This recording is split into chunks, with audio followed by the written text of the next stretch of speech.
it live. Do it live. Screw it. I want to do it live. I think we're live now, guys. Hello, Ken. Sorry. Hello, Marcelo. Thank you for joining me tonight on this Hello. edition of Boatrek Live. And we're going to Happy talk to be about here. Picard, Season 3, Episode 8, Surrender, and possibly other things. So let's get started, guys.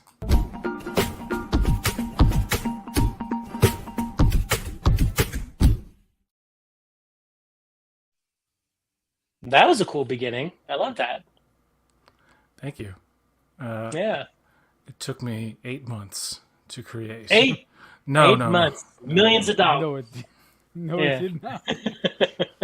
Oh, the credit card's maxed out. Thank you guys for being here on this Friday night, the 7th of April, 2023. It's hard to believe. It's Yeah. already the 7th of April. Woo. And today we're going to be talking about Picard, Season 3, Episode 8, Surrender. Jack surrendered, but he did not give himself away. To Pretty anybody. good episode. Yeah, really. Yeah. Yeah. One of the best. Go ahead, sorry. I think the best line of the season was said in this episode, which is a nod to Air Force One at 7 of 9. Get off my bridge. and Vaddock's Yeah. like Gary Oldman, no, with the parachute. True. That's true. Very similar. And fucking solids. Probably the Yep. best use of the F word in Star Trek so far. I think so. Yep. Aside from Brent Spiner saying clone their fucking cats in season 2. So Yeah. It was good. It was a good episode. But what did Riker say to Picard when, in episode 2 when they used the portal weapon? Didn't Picard say get off the bridge as well?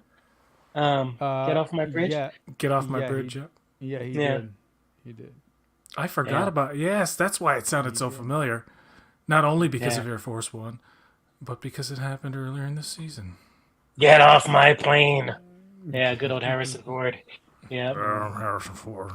That's that's a movie that I don't think gets enough love from a lot of people. Air I Force agree. One is one of the best action. It's in the Yeah, man. top 5 action '90s movies with The Rock and I don't know. Mhm. Like, I mean, Yeah. come on. And it just came out in 4K, which I have, but I haven't watched yet. I am sure it's Oh. brilliant in 4K. Air Force One. Cool. Nice. Yeah. Nice. but the episode itself mainly deals with Vaddock has the ship taken over. It's very dark and gruesome. Like, this episode has a good balance of like dread and actual like decent humor. But Jack finds out, or he starts to realize, he can go and take over other bodies. And there's one part where he goes into the body of a crew member and he walks down a hall. It's very nightmarish. He walks down a dark hall. You see it from his point of view. You see the bodies on the floor. And then he gets shot and Jack kind of feels the pain. So a lot of it is with Jack kind of revealing to his parents, and Sydney's there as well, that he has these powers. And on the bridge, Vaddock's like, get up here, I'm going to execute somebody. She ends up executing Tavine. Savine. Yeah, the very Vulcan- sad. The Vulcan Deltan. Yeah. Yeah. Very sad. A character that had a lot of potential. It's As intense. the first time you'd seen anything with the Deltans in Star Trek: The Motion Picture, really. Well, except no, you saw him in Picard season 2, Season 2, but episode 1. it originated in a motion picture with Leah. Yeah. It's sad, but she does this game of kind of like Negan from The Walking Dead, where she's like Yeah. she's teasing it, and she's she's a masochist. And then the fact that she was tortured so much turned her that way. I mean, I don't think she was born like that. I'm pretty sure she was probably a decent changeling before she was tortured by the doctor. But Yes. in this, it's very clear that, like, okay, you got to go. Mhm. And people debate from last episode, Picard and Beverly, they were considering just straight up executing her. People got a little upset about that, but technically they didn't get to that part, and they did shoot at her ineffectively. Yeah. when After she the tried to screens were escape. dropped. Yeah. Exactly. Right. So and this, she's massacred the what's left of the crew, or the skeleton crew that they have there.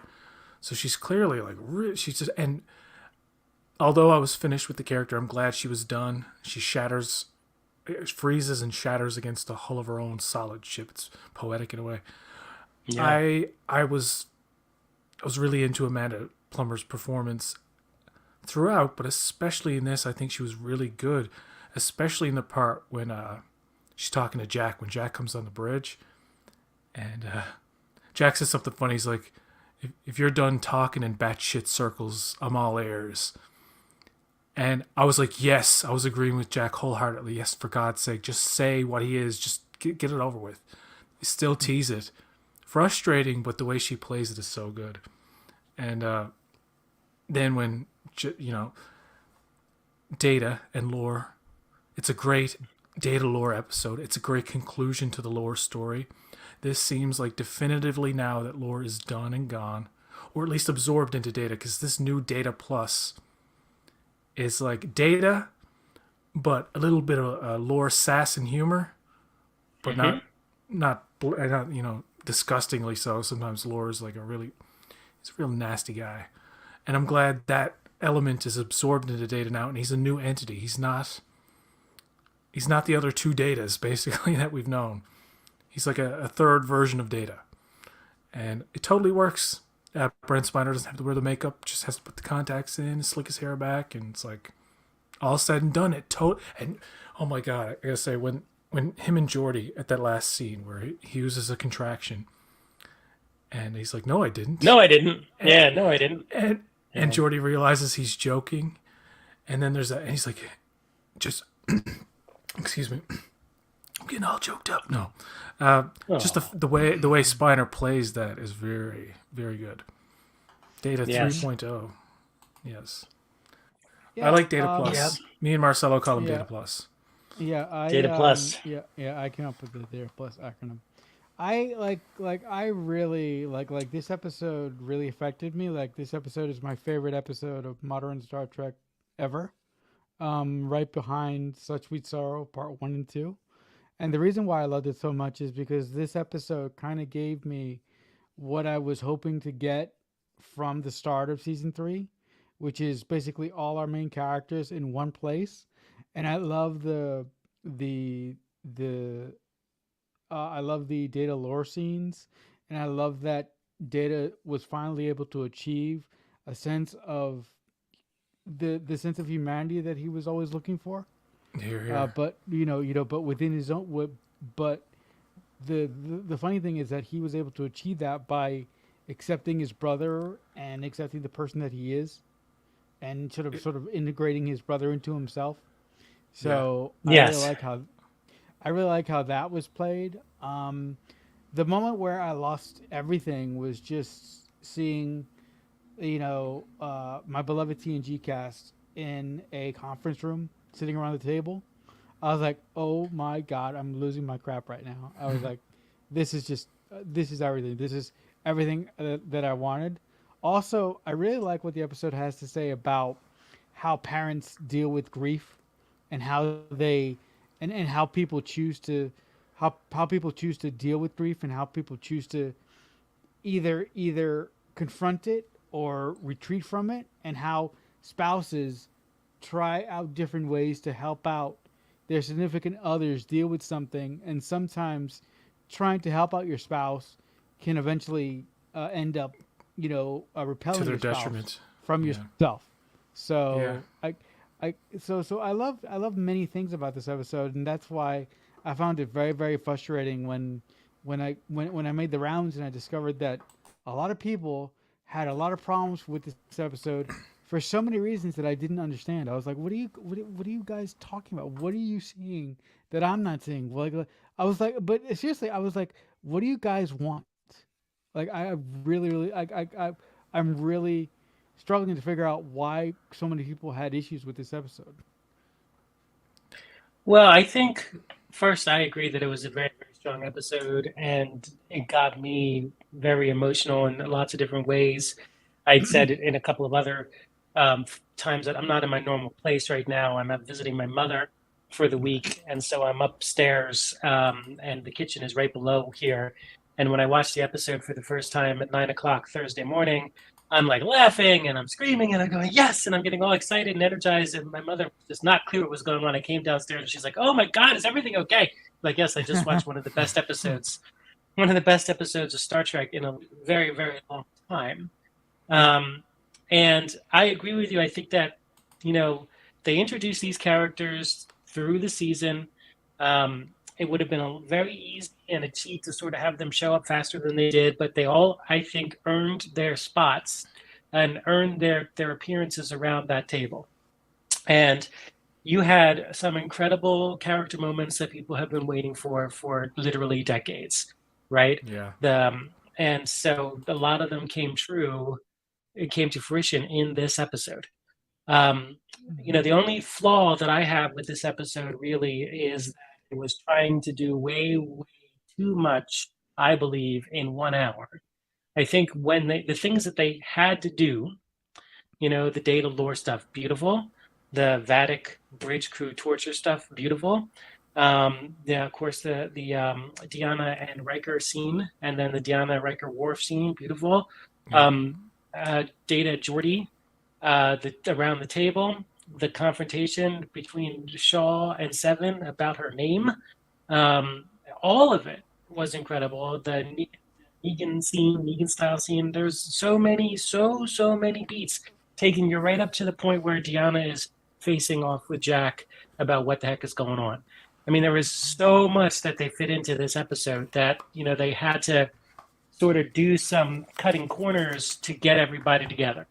And it's like what I call it, like the 24 effect, the television show 24.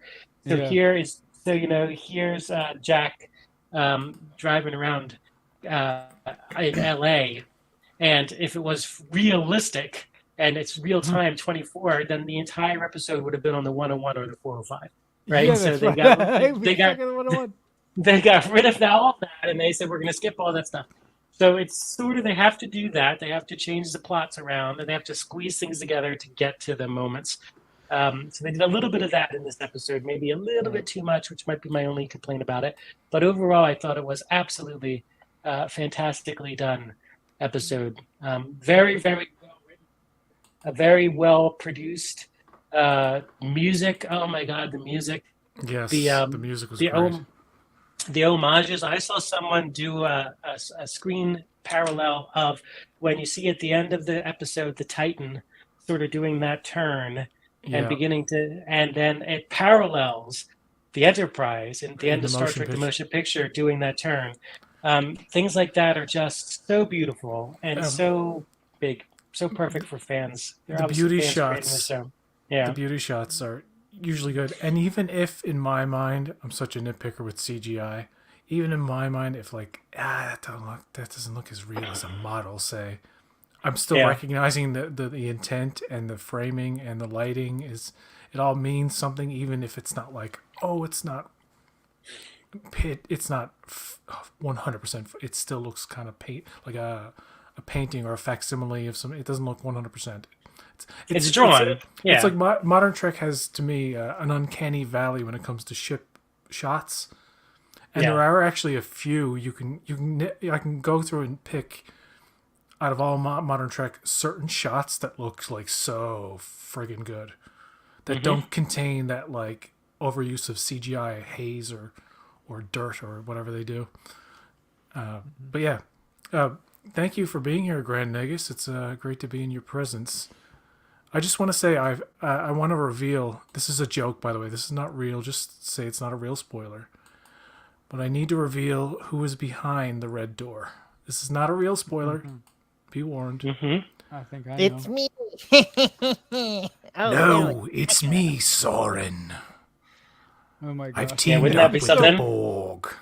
That would be so funny. That would be so funny. That would be so funny Time because for I the won. fire in which we frickin' burn. Oh my goodness. It's me behind the red door. That would be funny. Yeah. Me, I always Soren. wanted Grand Negus Zek to go inconceivable. Oh, that would have So, been I don't know. great. Inconceivable. Yeah. Can- that I would say be great. that all the time. That stupid Princess Bride movie copied me. Yeah, that's true. It sure Oh did. no. Maybe. Maybe the Never Red have a Angel is landmark. behind the door. Listen, I'm Oh, not Maybe. watching that garbage series Picard. There's not enough Ferengi representation in that show. We had that Sneed fellow. That's all we had in the Sneed show. And there's so fellow. many more Sneed was a amazing bad fellow. He had Like- to go. I think they should have had me in the show, for example. How cool would it have been to have Grand Nagus Zek in Star Trek Picard? I guess I would have overshadowed that Jean-Luc or whoever. Oh, Chang. Well, we need Star Trek Zek, is what you're saying? Yeah. Yeah. That's Now- right. now Now we've got Chang, PJ Chang. Yeah. Don't wait for the translation. Yeah. Answer me now. Yeah. That's Don't wait for the translation. Answer me now. That's right now. You know, the only Daddy little Vatic. complaint. Yeah, the only little. You the do only- prefer it this way, as it was meant to be. Warrior Wait, to wait. warrior. Oh my god! Can oh my I just God, answer this was- question? It says, I'm not really clear if Lal is contained in this new data body or not. Remember when Lal passed, her memories were absorbed into data. So Lal has been a part of data very early on anyway. So he's like, That's true. she's basically integrated anyway. I don't know if Yeah. Soong separately. I think he just meant like with Lal, it's like Lal was within data anyway afterwards. Like everything she experienced, data is aware of. Almost like those journals that he memorized. It's crazy how like he had all that knowledge. I didn't know when that was revealed in the show. I was like, wow, Data has. It was revealed very early on, and then I forgot about it, and then he brought it up again when Yeah. he meets that woman who wants to kill the crystalline entity. But anyway, yeah, I digress. Oh, that's right. You know, Yep. yeah. Maybe it's a You know- crystalline entity behind the red door. I was Oh thinking my that. Yeah. You know, the only thing that's really not working for me with this season of Picard, and I think that this is sort of like a kind of miscalculation that Terry Matalas and the writers made. They're taking entirely too long to tell us what is wrong with Jack. Yeah. Yeah. I'm like, yeah. it because if they would have reworked it a little bit, like let's say, I mean a lot of people have said this, but if we would have found out what is up with Jack at episode 6, we could have used the additional time in the back end to deal with other issues that a lot of people are having problems with. Well, but if you think about it, and I know lots of people have said this, including me, that this has taken too long. But at this point, the big mystery. So you've got Vatic gone, and I assume that now not only is Vatic gone, but the hand that's controlling her is gone too. But you still need to know who the big giant head is, right? Right. But I think if we knew who Jack was now, and I agree, the structure of the season was such that after you kill the big bad, or one of the big bads here, then you still need to have a mystery to carry us forward to the next episode. I suppose you could just have the Titan fly off and cloak and say, now we're going to face off against the changelings that are integrating or infiltrating Starfleet. But, they still have that sort of breadcrumb of mystery with Jack. So I kind of get it that this is why they spread it out this long, because, they've solved the Vatic problem at this point and the Right. Shrike problem at this point. So there's still a problem. But I do agree they took it way too long. And the fact that it was sort of the cliffhanger moment in both this week and last week. And now, Jack, we'll tell you where you are. It's about time you know who you are. Psych! And now, Jack, we're going to find out who you are. Psych! So it's like, okay, yeah. that's a bit but, annoying. But I loved the fanfare that you came up with a couple days ago, where you said, what if the guy controlling Jack is this old villain from TOS? And I sat last night, watched the episode, and I was like, you know what? I hope he's right, because if he's right, it'll be awesome. Yeah, the more I think about it, and I actually, I know I tweeted about it a couple of times. I sent a tweet out today, and Mark Altman liked it, and Inglorious Trexperts retweeted it. I honestly don't think, unfortunately, that's what it's going to be. Although it fits, Red and I Jack. think it would be, yeah, I think it would be very, very cool. I mean, Mhm. the dialogue. If we, and I can get the dialogue up because it might be kind of cool to read. So maybe I'll get that so we can read some of the key dialogue that Well, the I episode you're think talking about fits. is the TOS episode "Wolf in the Fold," Wolf in where the Fold. Yeah. Scotty keeps being accused of murder, but it's really an evil ancient entity that's taken over him. That they find out in a séance is called a number of things. Amongst is one of the names is Red Jack, which refers to Jack the apparently Ripper. Jack the Ripper. So Jack the Ripper was. They're saying that perhaps Jack the Ripper was possessed by this demon. Yeah. It So was that's what they do. it was made in a time where that would be much more acceptable in the sci-fi realm, but maybe not so much now. But to translate it into a modern setting, it could work in this context. But everybody's saying it's Borg. Well, so It's going to be a Borg thing you because the know, first two seasons are about Borg, and they've got to connect it all to Borg again, and Locutus this and whatever that. And I'm like, all right, I well, would be, yeah, I would be annoyed if it's the Borg, Yeah. but No, you're I would probably be. right. So Yeah. so No. Sibo says, if it's okay, PJ, can I yeah, read a yeah, little yeah, bit of go it? ahead.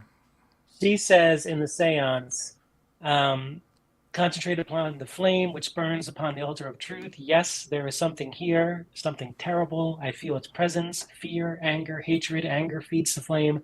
There is evil here, monstrous, terrible evil. Now, the reason that I think that's interesting is because although Deanna said darkness, what Deanna said and the way she said it sort of parallels what Sibo's saying here. She says, monstrous, terrible, evil, consuming hunger, hatred of all that lives, hatred of women, which they would throw out, I would think, for this.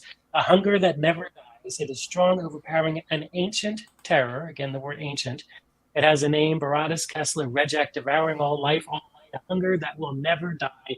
Rejak, Rejak. And it's very interesting. Yeah, I mean, look, I mean, the last thing that I want It's a deep is cut. I do not want, I do not want this to be connected to the Borg. Please, for the love of everything holy, do not make it the Borg. If you guys make it the Borg, I will definitely lose some. Oh God, no more Well, Borg, please. I'm For tired of the Borg. whoever's watched the Ready Room, they show a clip of the next episode. Yeah. If I may briefly talk about the clip, it's not huge. It just continues Sure. off to where it's like literally just a continuation of where they left off, and you still don't get any answers. No, of course not. Jack and Deanna are, doing a therapy session, and apparently she does see what's behind the red door, but we don't. Of course, we don't. And it scares the crap out of her. And she's like, "I'm out." It seems like she said, or at least initially, she's thrown off. She's like, "No, I'm not going there," or like she's afraid. So I'm like, what the hell could this be? Like, and I feel like once we see it, it's gonna be like, huh, Well, that's I why don't imagine it's anything so impressive. I don't know. Maybe I'm just being an ass, but that's why I think I still think that it could be Rejek, even though I know Robert Meyer Burnett said no, it's not. Here's the reason. Oh, he I knows don't. who it is. That's interesting. Yeah. Well, he's Yeah. a lot of these folks have seen all 10, right? A yeah. lot of Yeah. the commentators. So, Mhm. for them to introduce something brand new at this point, I think would be. I don't think that would work because I think they're going to have to do a throwback. Because I think the throwback is going to be that's going to be the aha moment. Now, what Vatic said to Jack was, "Your many lives, your many," said so, and you hear women, "Find us, find us, find us," right? You Oh hear, my goodness. so so you hear Vatic say, "Your many lives of the past," and Rejak has many lives of the past, right? That's why I'm just sort of trying to put the pieces together. And I don't think it's going to be Rejak, but I really love this theory, and I think they missed the mark if they didn't do this. There's a red door, Red Jack, Jack the Ripper, Jack Crusher. And crazy. the other thing the other thing that I think is really important here is that in the episode where Jack and Picard were sitting in 10 Forward, the episode where Shaw came in and told the Wolf 359 episode, Picard said, "Your father and I were on our way to Argelius."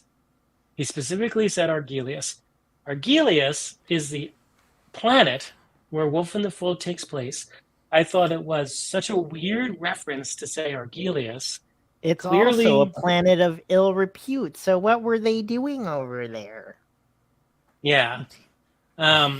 So, and I don't think Terry Metalis does throw away things. So that's the other No. thing that's making me say, he did. And I He threw did away say, a great opportunity to have me, Grand Nagus That's- Zach, as the that's lead true. for Picard season 3. I think he's throwing away great opportunities. May I present Yeah. my theory that I just thought of? Go ahead. In light of this conversation, that maybe the revelation isn't a throwback to TOS, but perhaps an episode of TNG, and that episode, folks, is Power Play. Power Play. Now remember, entities which they said they were the crew of a starship, but it turned out they were prisoners, and their whole plot was to have the other prisoners, which are non-corporeal entities, beamed up into the ship to possess the crew, right? And they possess Deanna, O'Brien, and even Data. Even Data. Think about that. That could come into play, because perhaps Jack can control Data. I don't know. Let's just leave that aside for now. But Deanna was one of them. Now let's just say it's the same kind of entity with that TNG connection for whatever reason, and Jack is, communicating or is one of them is part of him or something. If Deanna was to look behind the door, would she not recognize the thing that she was possessed by? That, think about it, like being possessed is a terrifying kind of like traumatic ordeal, much like being assimilated or something like that. So they don't talk about the trauma of O'Brien and whatever, her being possessed, but she could be like, "Oh, I recognize that because they took me over," type of thing. And I don't know. Maybe. It's I'm just throwing anything now. Well, because it could, I think there's you're so right. much they could choose from in terms of throwbacks. And you know what? You're right. I think it has to be something familiar, not new, just because this whole season, you can make fun of it and say it's all member berries, but it's fun. It's actually good. It can mean nothing, or it can mean something. And the way they brought Data in, I didn't think it would work at first, because it seemed to be like, okay, it's just lore trying to mess stuff up and mess up the plans, and what else are they gonna do? And then like this transformation into Data, and I'm like, oh, this is good. So, yeah. Well, and the other thing I would say is Deanna would not be like break the connection and run out of the room scared of the Borg. Yeah. So that's why I don't think it's the Borg. Or if it is the Borg, then Deanna's really overreacting here about this, right? Because they faced the Borg so many times, and that would not cause her to she'd be like it just as an overreaction on Deanna's part if it's the Borg. So that's why I don't think it is the Borg. It's something that has frightened her, and I think Jack the Ripper. If it was Jack the Ripper, that would have her break the connection and run out of the room. I would. And again, I really am going to push this thing, but I personally would be super shocked and insufferably pleased with myself for at least a week if in fact it is Jack the Ripper. I want to see something definitive too. I don't want to have this thing where it's like flashy flash of this, that, and the other thing. They went to Stutter Shock, Shutterstock or whatever. Shutterstock, yeah. Where they get like just random footage and like, let's show another animal decomposing or something. I don't know.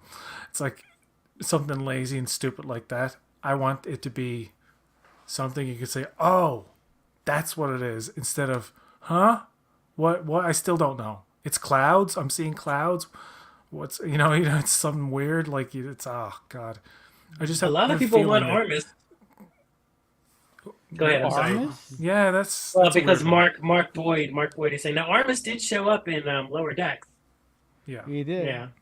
Those were a gag. Sorry, PJ. I was just commenting on the It's chat. a lot of theory, but it's a lot of theory. It's so deep into the season now. There's only 2 left. I have to imagine we're going to get the answers next time. But this one was pretty good, even though it like teased us more and just kind of led us along a bit. But at least it's resolved now. It's I find the first 4 episodes are their own thing. 5, 6, 7, and 8 are the second act, and now we're getting into the final third act. Which Act 3.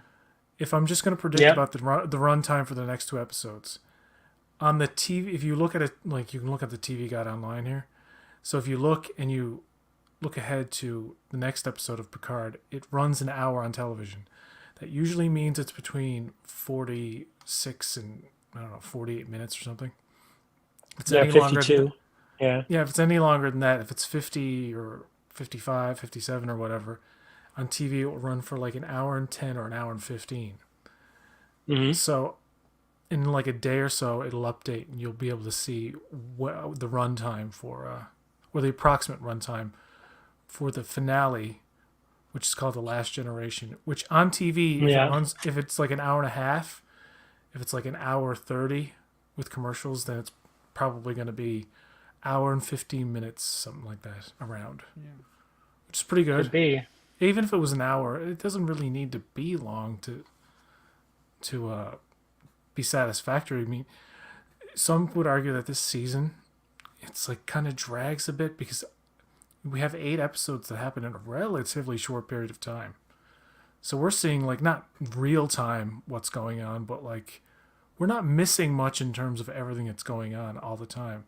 Obviously, when Worf and Raffi go off somewhere, we don't see any of that later on. But and when they get back, I like how quick the episode. You said it was like a bit too much. Lots going on. I think that's what made it so fun and entertaining and quick. It's a quick episode, but it packs a punch because I don't really need to see Worf and Raffi and how they get to Riker. I like that we lingered on Riker and Troy having that conversation.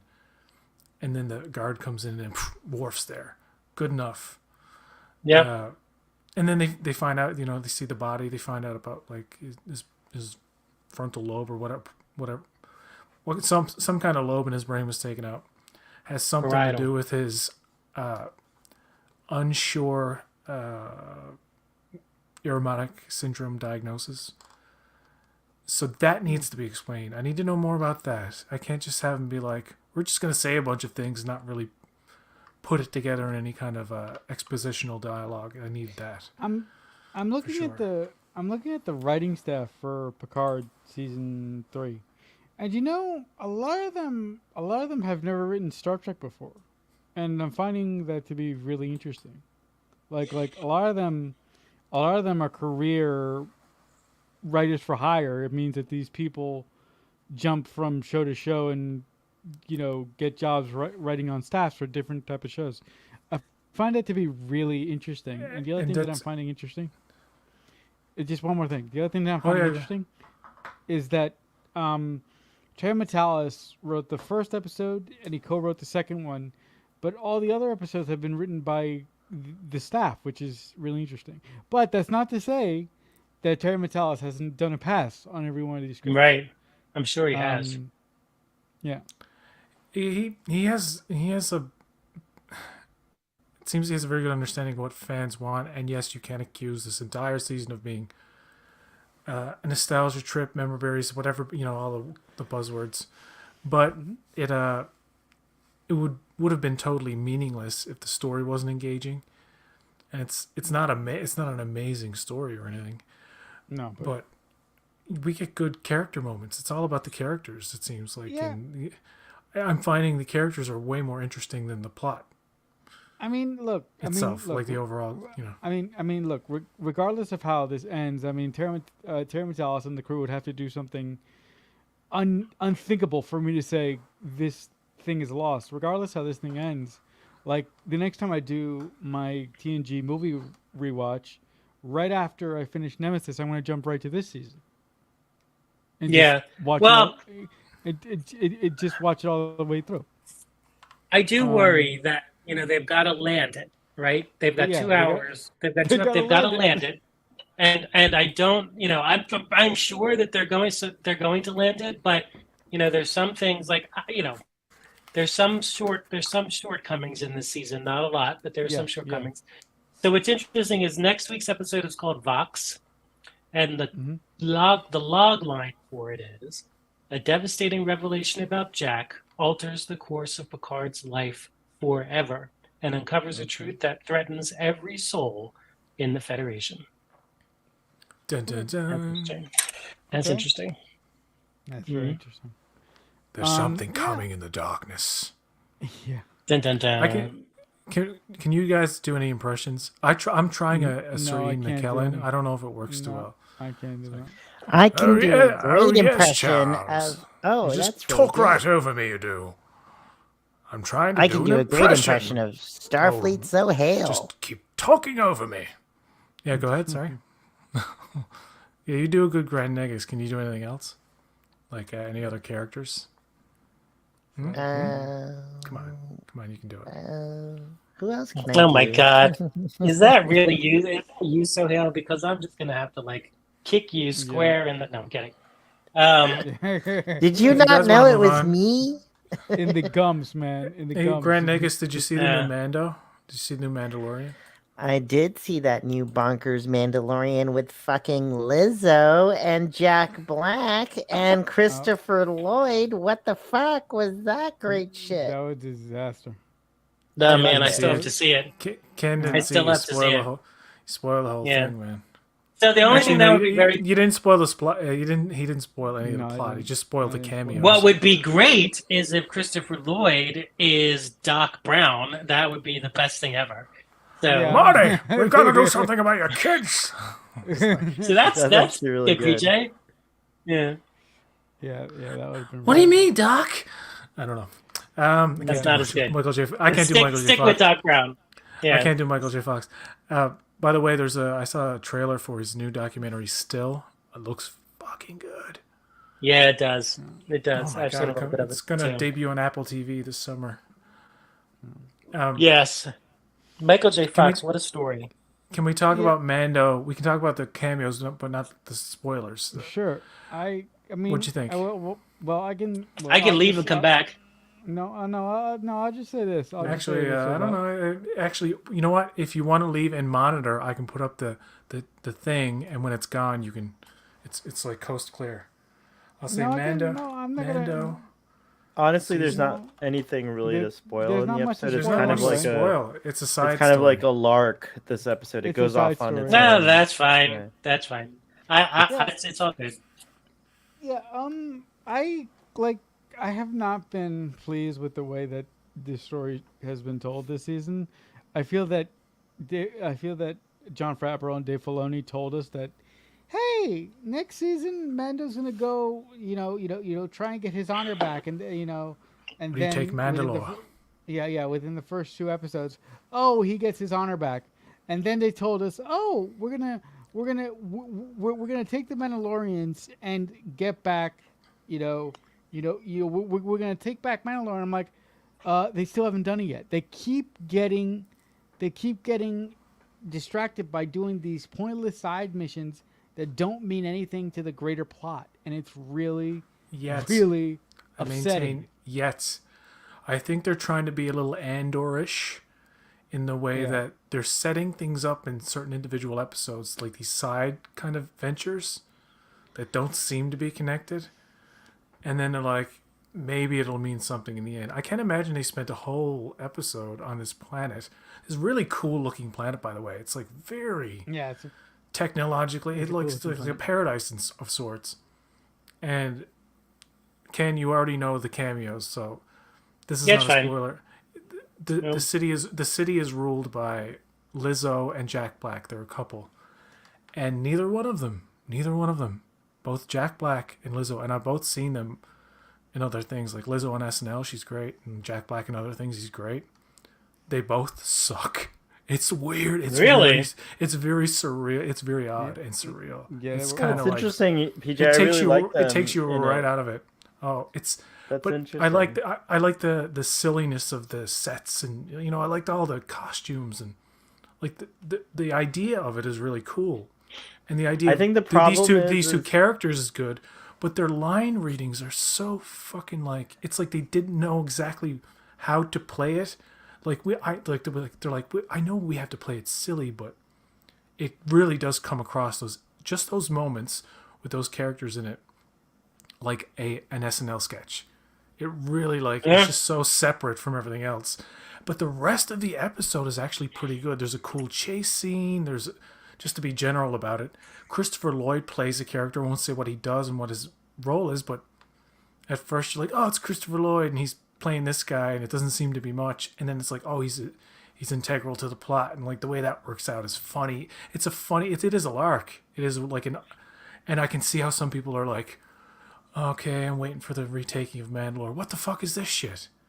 You know what I mean? It's like 2 episodes left, and you're not there yet. You're not close to it. What does this mean?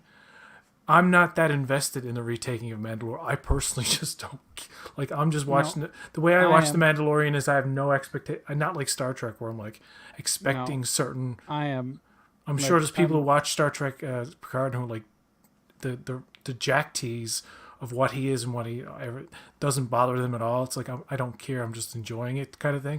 That's the way I'm with Mando, but I understand the frustration of why aren't they in the process. No, I mean, look, I mean, it's pretty clear. I love Star Trek way more than I do Star Wars. But that being said, I do consider myself a Star Wars fan, and I do expect a lot out of the Mandalorian because what they did with the first season, is great, and what they did with Mando's season 2.0, with sticking him in Boba Fett that I thought was a mistake, was great. And just It's the best thing about Boba Fett. Yeah, that's what I was gonna say. Yeah, because Boba Fett it was almost like propping. It was like they were. were propping up the show. It kind of seemed like that's what it felt like. And then put Luke in there too, and it's like, okay, Yeah, this is good, but this is it's kind of weak at the same time. I don't know. No. Like I said, I like I appreciate what they're trying to do, but I don't like how Jon Favreau is feeding out the story to us. I do appreciate all the Bo-Katan stuff, but the reason why I appreciate the Bo-Katan stuff is because I'm a big BSG fan, so that's why I appreciate the Bo-Katan stuff. Yeah, she was Starbuck in. Yeah. So. Katie Sackhoff is really good. Yeah, she's great. She was even great in this show that ran on AMC for like 4 years and then got moved over to Netflix. She was great on a procedural show called Longmire. Oh yeah. I never saw that. I heard of it. Yeah. She was in Pitch Black. That's right. And she's a friend of the Schmoes, like Christian Harloff and those guys, and she's always been on his channel and stuff. And she's like seems like the coolest person in the world. Yep. And I'm glad she's in the season. I'm glad Mando's got a partner besides Grogu, and that they're doing stuff. And I don't mind it. I'm like, yeah, they're going on their missions, but see, there's 2 episodes left, so they're building up to something epic. They must be. Because they've been having an adequate amount of action and like fun throughout the season. I don't think it's so much better or worse than the other 2, in my opinion. But I know it's building to something. Because why would they go in 1 episode to this doctor guy and have a whole episode about him, and then now this planet in this particular episode, what's going on? The stupidest part of that episode, a mild spoiler, is that they find a droid's wallet and it has like a card for a club, and they go to a droid club, which is really, really cool. When you go there, it's like all mostly practical, right? And it's like there's it's the most droid action or the most droid you'll ever see in a Star Wars episode so far. Yeah, and that part is fun. I'll stop saying things now. So. That's okay. I'm not paying attention. I totally forgot what I was going to say. Sorry, no offense. No, God, what the hell was I going to say? You were going to say Mandalorian is the best season ever. No, 3. I was not going to say that. Yeah, no. I mean, look. Again, this season has been really really underwhelming. There is some great stuff about her, like Katie Sackhoff. There, I mean, that she's really been a highlight for me. But I just don't like. I would love to ask John Favreau. I was like, why did you structure the story like this? Why did you think doing this crap was gonna be it's like he purposely weighs stuff in our faces, and then he said, "Oh, I gotta type this, and this, and I'm gonna spend the rest of the time giving you guys side quests that I'm like are not that interesting to me." Who they've been teasing that character from the previous seasons, Giancarlo Esposito. Esposito, yeah. So he might who's show that up. guy? He might show Who's that guy again? What's his name? up. Giancarlo. What's his character? Moff Gideon. Moff Gideon. Gideon. Thank you. Moff Gideon. Moff Gideon. Moff, like FF. Moff. MOF. I think it's MOF, just Moff MOF. Gideon. It's like a rank, like Moff Tarkin, Grand Moff Tarkin. So he's out there somewhere. He clearly escaped. Yeah. Yeah, he's gonna. Or was kidnapped by the Mandalorians. I bet you he's gonna show up, and I bet you we're also gonna find out how a group of Mandalorians or a Mandalorian is behind his escape from the prison transport thing. Did anybody see the Ahsoka trailer today? I did. No, And I'm did you really soak excited it up? about it. Did you? I I didn't soak it up. Yeah. You didn't I've been waiting all night to say that. It's my crowning jewel.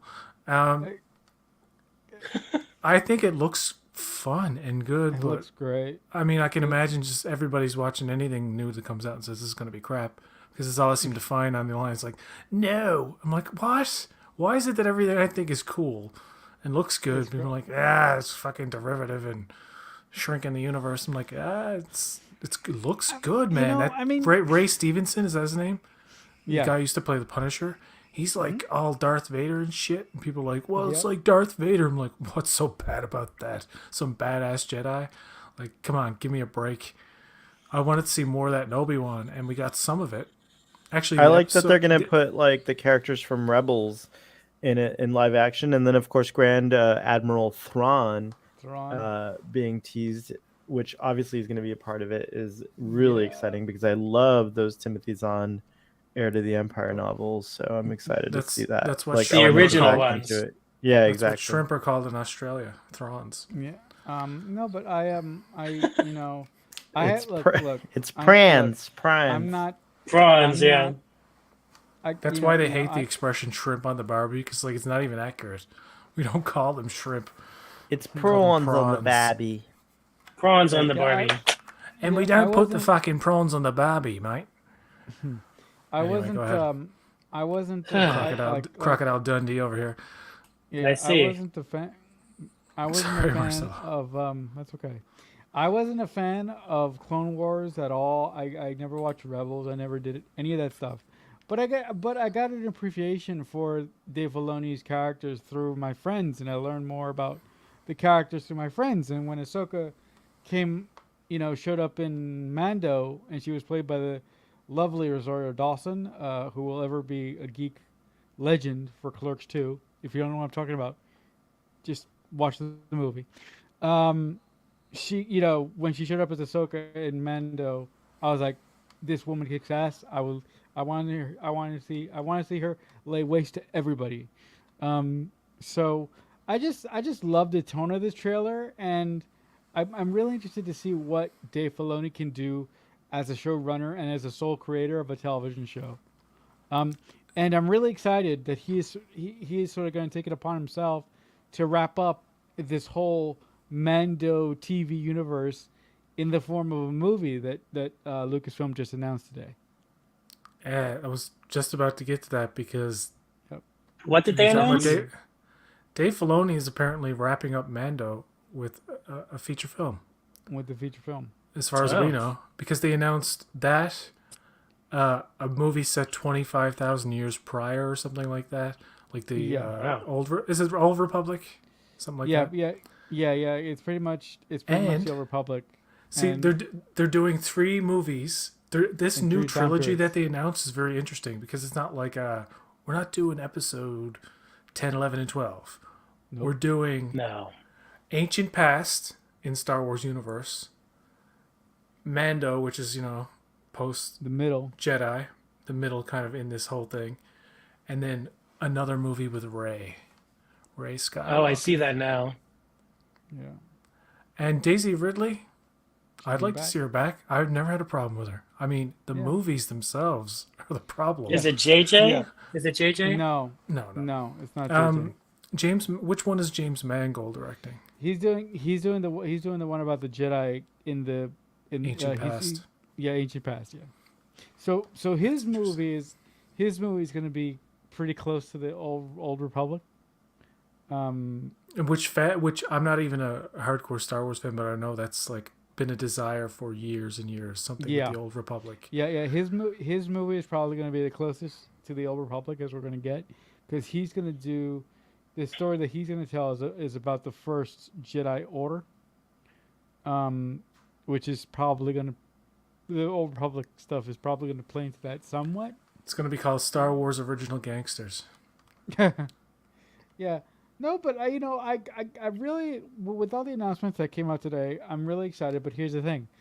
I'm so used to Lucasfilm announcing shit and then 8 weeks later calling everything back. So I'm not gonna actually believe a single thing they say until I'm sitting in the movie theater about to watch the movie. Well, here's the thing. I was thinking that too. As soon as I heard it today, like, no joke, I just said, "Oh," like as if like it wasn't even news, because so many times before, and then when people started to cover it, I was like, "Oh, it's more. Oh, it's more than one." Because the first thing I heard of was the Rey thing. I was like, "Oh yeah, whatever. Sure they will," because how many times have they said a Star Wars movie is coming, and it's not? But they've always been individual projects. For them to announce on the Celebration Day a trilogy of films seems much more significant and probably more concrete, meaning that these have been in development. This is not something that they're just greenlighting now or approving now. They've looked at it and said, "Whoa, this looks promising. This looks cool." Some people have suspected that the Rey movie, if they really want to cash in, they would have a teenage Grogu in there. Ugh. Show Grogu like No. because he would be. But see the thing, he would be in both movies. Then he would be baby, 50-something-year-old baby Grogu in And the then Mando the young movie, Grogu. and then however old, 70-odd, whatever. No, and the other 80. thing that they announced today that I'm very, very excited about is the new series for Disney Plus called The Acolyte. Now the thing that's Well, that wasn't interesting about announced today. Oh no, it wasn't announced today, but I think they showed a trailer for it. You're right, PJ. It wasn't. They announced. showed a trailer for the Acolyte. I think so. Alright. I can look this up. But they didn't release it to us, so they didn't release. Oh, it okay. online. Well, that's not releasing See a that trailer. it sounds like Star Wars Celebration outdid First Contact Day quite a lot. Oh yeah, yeah, by a Yeah. lot. I get I told PJ before you popped on, I was like, it would have been really cool if they would have waited to give us the announcement about Starfleet Academy on First Contact Day, and if they would have told us about Discovery ending also on First Contact Day, and one more thing, if they would have ran down all the upcoming slate that we have coming up here in just a little bit on First Contact Day, that would have been awesome. The But lack it seems of like well, go ahead. it seems like to me that they don't know, like they have some trouble marketing their stuff, and they have some trouble figuring out when they want to announce certain things.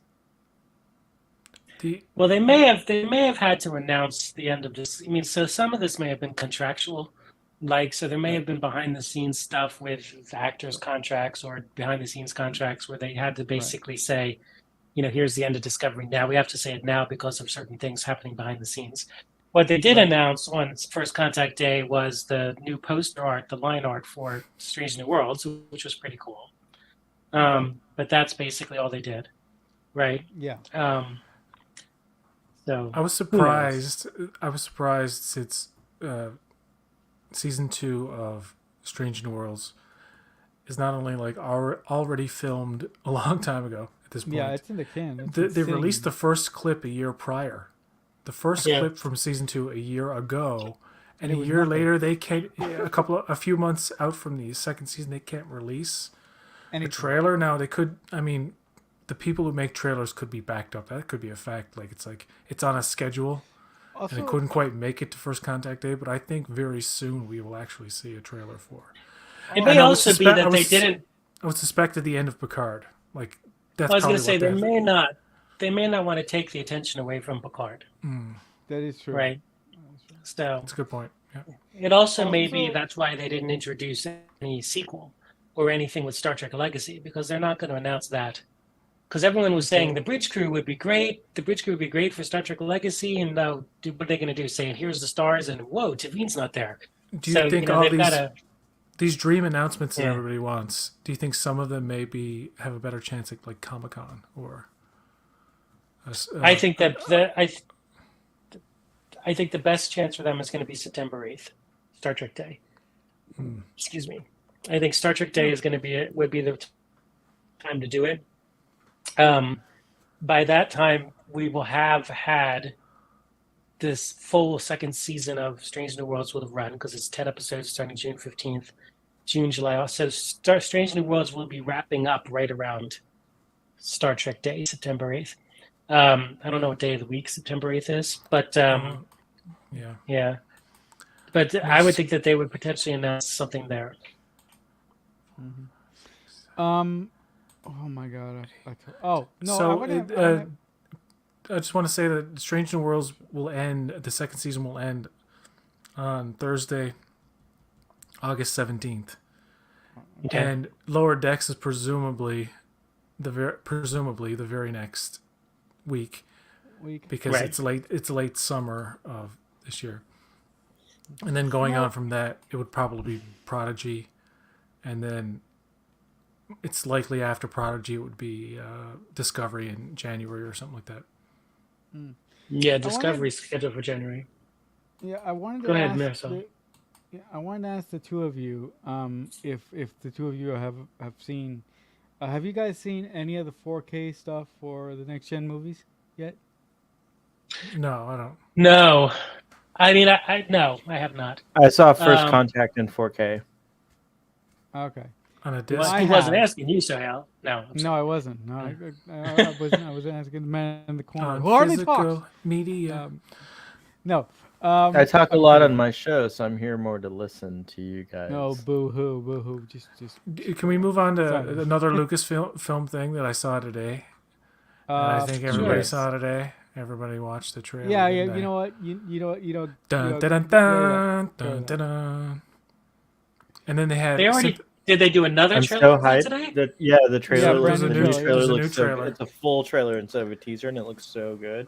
It gives you No, a- I should it have to gives you- leave. I'm gonna have to leave this show and watch that. No, I'm kidding. So It yeah, it reveals a little bit more of the plot.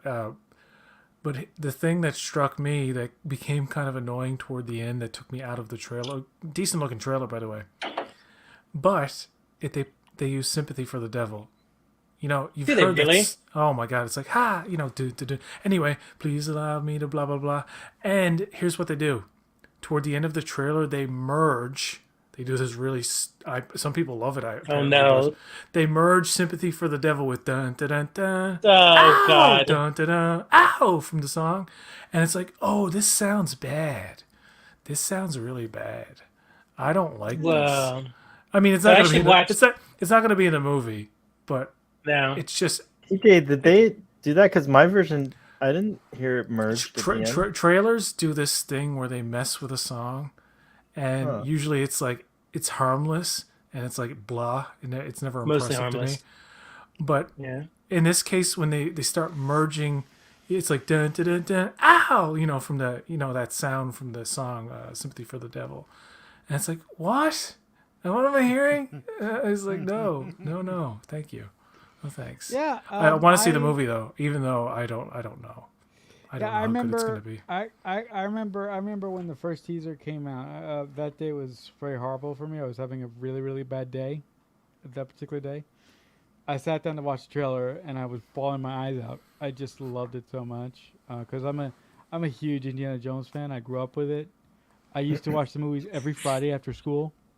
I used to religiously make myself the biggest chunk of popcorn I could find every week, and just shove that crap in my face, and watch and watch the three movies.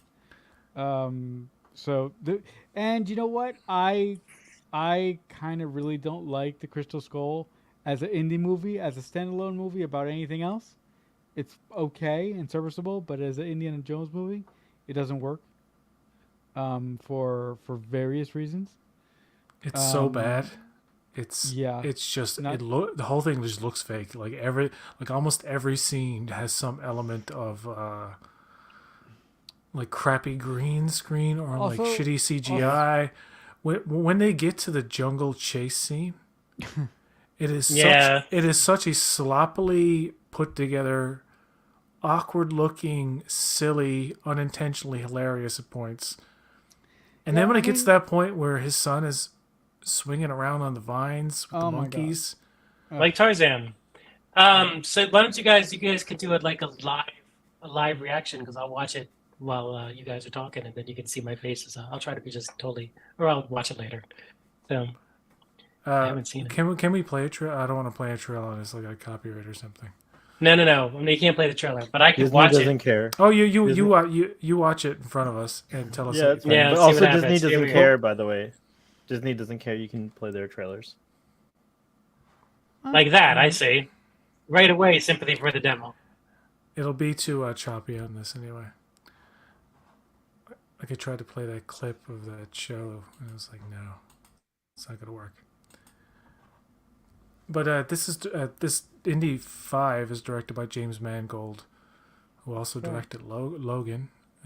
And Logan's also good. he directed the brilliant movie Ford v Ferrari. Such a good movie. That's a good movie. Yes, it is. He also directed the underrated western 310 to Yuma, the remake. Yep. Yeah.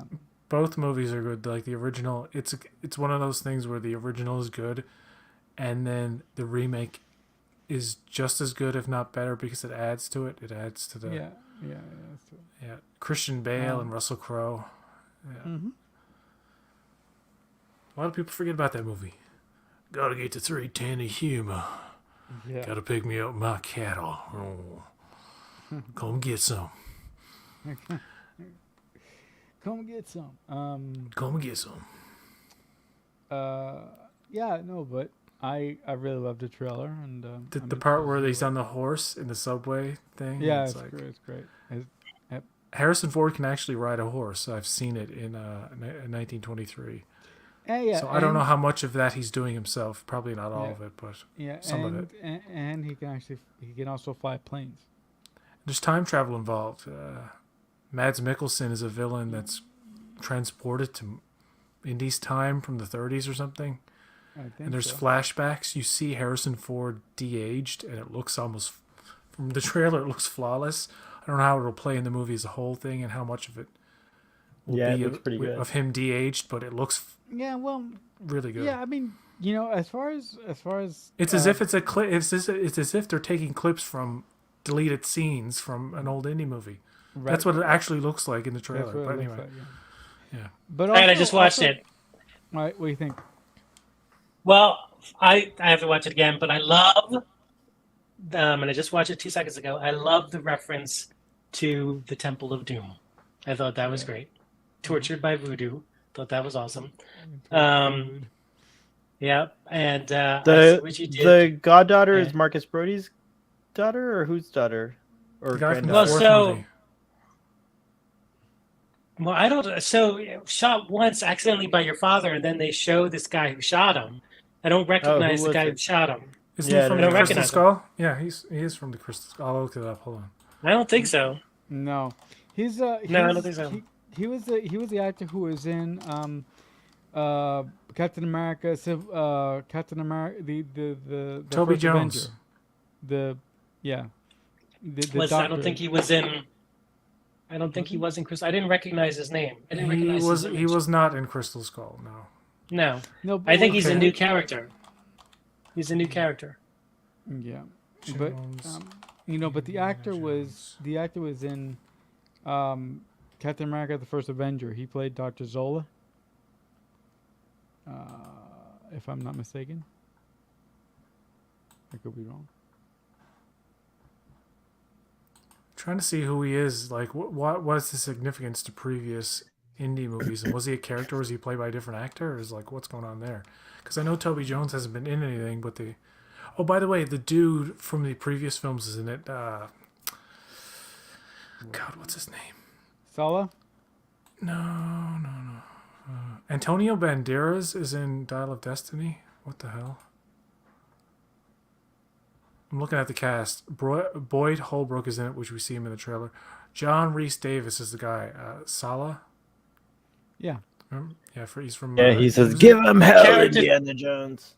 The character's name is Basil Basil. because I was watching the subtitles, and the character says, "I'm sorry." After he shot, his character name is Basil, and I don't think there is a I don't think he's in any other movies. He would the granddaughter. What? Go ahead. Sorry. It says in the Indiana Jones wiki, Basil was a companion of Indiana Jones who got pulled into the fallout of the archaeologist's infiltration of a Nazi-filled castle in 1944, and the pair found themselves blocked everything. I hate these sites. What the hell? Oh, it's so pulled into the PJ. fallout of an archaeologist's Yeah, infiltration you cut of a out. Nazi-filled castle. What's going on? Oh no. You were breaking up. You're breaking up. Okay. Yeah. Am I back? Dun, dun, dun, dun. See, You're what back happened now. was I went on the Indiana Jones wiki, and then it was like an old school porn site where like 1,000 things popped up, and the computer got all bugged. I'm like, The okay, computer a was wiki like, page "Oh." shouldn't do this. No. I was trying to read the text, and a thing would pop up, move the text down. I'm like, son of a bitch. Oh, I hate that. Yeah. Basil Indiana Jones. I'll just ask my phone. Maybe I can read it here. I wonder if it is a character that was identified during the Young Indiana Jones Chronicles. That's That would be interesting. Yeah. His first appearance, the first appearance of the character is in Indiana Jones and the Dial of Destiny. So I can only assume that there is a part in the movie that does take place in 1944. Presumably Indiana Jones and the Dial of Destiny is like late 60s, early 70s, I would imagine. Yes. Yeah. So I guess that's why we see Harrison Ford, Yeah. the 1944 De-aged. version of him. Yeah. Yeah, I mean, is it up to me? Is it in my imagination, or in this movie, or is the bad guy gonna like try and prevent the moon landing or something? I don't like. I don't know. I don't know why. He says, well, in the trailer, it says this will correct all of Hitler's mistakes. I hope it's not time travel. There Although is it time sounds like travel it's time It's involved. gotta be time travel. There definitely seems to be time travel elements. involved. It's gotta be time travel. And hey, I love time travel if it's done correctly. That's not 100% though. It could be all the flashback stuff. Or It's the flashbacks. I don't think they do time travel in Indiana. But it seems that Mad Mikkelsen's character is in like the Indiana Jones's modern time, and he's like out of time type of thing. Yeah. So I don't know. Maybe. Would that rub you the wrong way if actual time travel was involved? Yes. Because For me, it would rub me the wrong way. considering the directions that the franchise has gone in, like spirits and the Holy Grail, Aliens. and aliens, and would it be that much of a stretch? No. Well, because the idea was that with the Indiana Jones movies, the thought was that each consecutive movie would feature Would be sort of serial. the end thing. No, the end thing of that time. Right? So Raiders of the Lost Ark was supposed to be a tribute to the original serials, the movie serials. And then they did the voodoo stuff. and then they did, when you got to the Crystal Skull, then they did the alien thing because it was supposed to take place in the 50s, and the aliens were really big in the 50s. So you can make the argument, I suppose, that if you get to the 70s, then yes, there was time travel shit done in the 70s, and Star Trek did it in the 60s, of course. So, I mean, if they're doing that conceit to say, okay, we did the aliens with our 50s movie, now we're time travel in our 60s movie, I suppose that could work, but it just seems a little bit of a stretch to me. It's like, if you go chronologically, it's like Temple of Doom is like the voodoo stuff, right? Mm-hmm.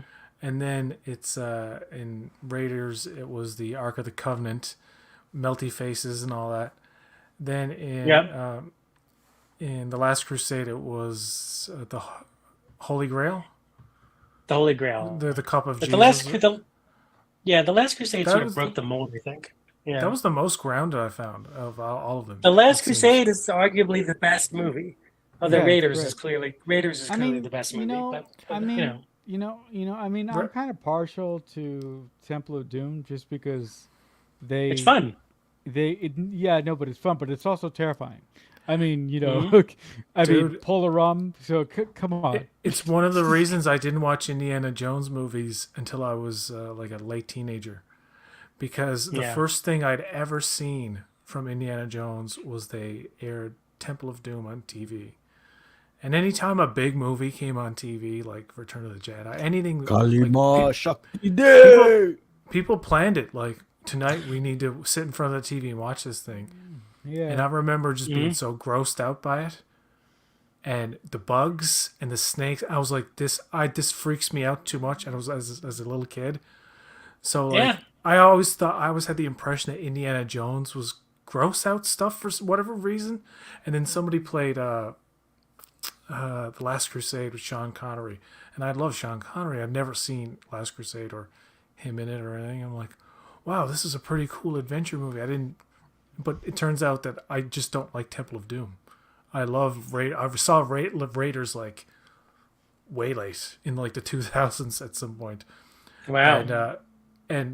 But all together, when I watched them again when they were on Netflix, including Crystal Skull, it was Temple and Doom and Crystal Skull that I'm not too fond of. Of course, Crystal Skull is... I'd rather watch Temple of Doom over Crystal Skull any day, but, Yeah. Temple of Doom... Yeah, go ahead. No, I was just going to say, Dial of Destiny cannot be as bad as that. No. I hope not. Yeah, also a thing that I love about Temple of Doom is that it's a prequel to Raiders. So I just find that so interesting that the first one we saw of Indiana Jones was Indiana Jones and it was Raiders, and then for Temple of Doom we jump back and we get to see one of Indy's first adventures before Raiders even happened. So you saw a very different Indiana Jones, and the whole idea of fortune and glory, kid, fortune and glory. That's not where he evolved beyond that, which I thought was pretty cool. Yeah. I didn't know Raiders was an indie movie for a long time too. I'd heard of Raiders of the Lost Ark, but because it wasn't called Indiana Jones, so retroactive, like nowadays when you see it anywhere, it's always called Indiana Jones and the Raiders of the Lost Ark. They want to keep, which I hate. I hate. Yeah, But it was cool. I think it's cool. I think it's cool, like the James Bond movies. Because I always find it kind of fascinating as a kid that they're not called James Bond and blah blah blah. They're just called James whatever. Bond and Diamonds Are Forever. James Bond and Goldfinger. Yeah. No. They do that now They do that now on Crave. There's like James Bond in, or they have a little James Bond something. And it's like, well, they have the 007 mark everywhere. Yeah, it's like that's not necessary. But anyway. Right. Yeah, but also, I it kind of bothered me that when I found out that, for some reason they decided to let's stick Indiana Jones and everything, and let's not call the movie what the original title was. And the original title for the first Indiana movie was Raiders. It didn't have Raiders Indiana of the Lost Jones. Ark. Exactly. Yeah. It didn't have Indiana Jones and the Raiders of the Lost Ark. It was just called Raiders of the Lost Ark. I mean, it's like the only reason they call the subsequent movies Indiana Jones is is because It's the because- character became so popular. They wanted to let people know that like this is the second Indiana Jones movie. It's like Rambo. The first Rambo is not It's called First Rambo. Blood. It's just called First Blood, and that's Yeah. it. Mhm. Nowadays, you will see Rambo First Blood, But and even the second one was called First Blood Part 2, subtitle Rambo. But they Yep. they would say Rambo 2 now. But then when Rambo 3 came along, they just simply called it Rambo 3. They didn't mess with Yeah, it. They're just like, Rambo might as well just say what it is. also, Well- They didn't call it First Blood Part 3. No. But no. also, some beautiful like the final the final poster for the film came out today. That looks beautiful. I have no idea who did it or What the guy- film? or- For the for Dial of for Destiny the- came the out. Dial Oh of yeah, Destiny. yeah, that movie. That thing, Yeah. that trailer, that poster. I'm sorry, that poster. Whoever did it, did a fantastic job with it. If you want to throw it up there, PJ, I think. I want them to use the Dial of Destiny to go to the early 80s, I suppose. Not the early 80s, the late 80s, to a Cher concert when she's singing, If I Could Turn Back Time. And, So that would be funny. That would be funny. and then Doc Brown is like, Indy, we've got to do something about your Yeah, grandkids. but we gotta use it. Shia LaBeouf has gone AWOL again. Yeah. Oh my god. So what's interesting is we're talking about this kind of stuff. We can bring it back to Star Trek very briefly, and Star Trek 2 was originally called Star Trek: The Wrath of Khan. It didn't really become Star Trek 2 until later. So if you went to see it, originally it was Star Trek: The Wrath of Khan. Yeah. That's cool. Interesting. Yeah. Why do you think? Why do you think like marketing people do this? Do you think that like they think that people are not smart enough to figure out what movie they're about to watch? Well, I think that they want to tie it into their IP. Yeah. Right. You know, when it It's came easy- back, when Star Easily searchable, too. Right. Well, no one was searching for anything back. Well, no, in the 19 modern day, that's Yeah. why they retroactively Yeah. say, put the label on it. Yeah. Right. Yeah. So it's an interesting idea about movie titles, right? I mean, you saw Harry Potter and right and and everything, but I think the books were called Harry Potter and but the James Bond movies were never called the James Bond books. I mean, were just called the titles of the books, right? So up until I think the last one. So The Living Daylights. So The Living Daylights was a short story. I think you finally got to So Tomorrow Never Dies was not a. I think you ran out of the books with The Living Daylights, Yeah. right? Well, Everything after that. And not every. Well, GoldenEye was a book, right? And so was. GoldenEye was not a book. Oh, it wasn't? Casino Royale was, was? though. I Casino thought- Royale was Casino the first Royale. one. Casino Royale was a book. So but the interesting thing with Casino Quantum of Royale. Solace was a short story. Yeah, and then- that's right. Skyfall was not a book. Skyfall was not a book. And The neither was Spectre, and neither was No Time to Die. No Time to Die. No Time to Die. So there is some short stories that Ian Fleming did, like The Portrait of a Lady is a Ian Fleming James Bond short story, which they didn't use. They did use the idea of The Portrait of the Lady in Octopussy, but that they never used it as a title of a film. But everyone else, obviously all of the Sean Connerys, all of the Roger Moores, and up to the first Timothy Dalton were titles of books. Do you remember? I don't know. I don't if you saw the original Star Wars in theaters or not, but I did. When that originally came out, it was just Star Wars, and then there was no. There's no episode 4. There was no episode Nope. 4. It was just A New Hope was there. and A New Hope was there, I think. I think it was Really? called Star Wars: A New Hope. Yeah, I'm pretty sure. I have to go back and think, but I think it was called A New Hope. But maybe I'm wrong. Yeah, and then in the late '90s, George Lucas kind of changed everything. Right. but that's a conversation for another time. Right. Yeah, but hey, they're his movies, so he could do whatever he wants with them. Although I mean, I'm not, promoting this, but I do have the teaching. Oh no, no, no, A New Don't- Hope. It was not? Okay. It's just Okay. a long. It says a long time ago in a galaxy far, far away. Dot dot dot, and then it's the scrolling text that is a period of civil war, rebel spaceships. It was only. It was even before Empire was released that Mhm. re-releases or reprints of Star Wars in 1978 and 79 or whatever had had the Episode 4 New Hope was added. That's when it was added. No, it so is. that Okay. so when in 1980 when Empire Strikes Back, like very original opening is long time ago in a galaxy far away, Star Wars Episode 5.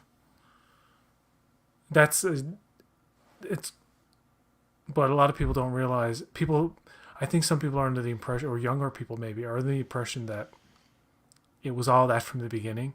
Like back in No. 1977, he had like people that must have blown people's minds. Episode 4, what does that mean? I'm like, no, it was just They didn't nothing. have that. Actually, the very first No, version of okay. Star Wars I ever saw didn't have that. Actually, no, it did. It did. It just didn't. They weren't these special edition. They were like the old school 80s VHSs. The ones that, so I have, I don't know if it's still any good because I haven't played in a long time, but I have the box set of the laser discs, which have the original cuts. Oh my god! So Tell me you have a Laserdisc player. I do have a Laserdisc player, but I don't know if it works anymore. I can try to plug it in. That'd be kind of cool. But I have that, and then I have the original box set of the first 5 Star Trek films. When that came out, it was a big deal. The 25th anniversary of the first 5 Star Trek films. You know what? so- I had that. Yeah. I had that. I was such a weird kid. I would Be right, actually be what I right would- back. Make it show. Make it show. Yeah, what I would do. Well, this is how weird I was when I was a kid.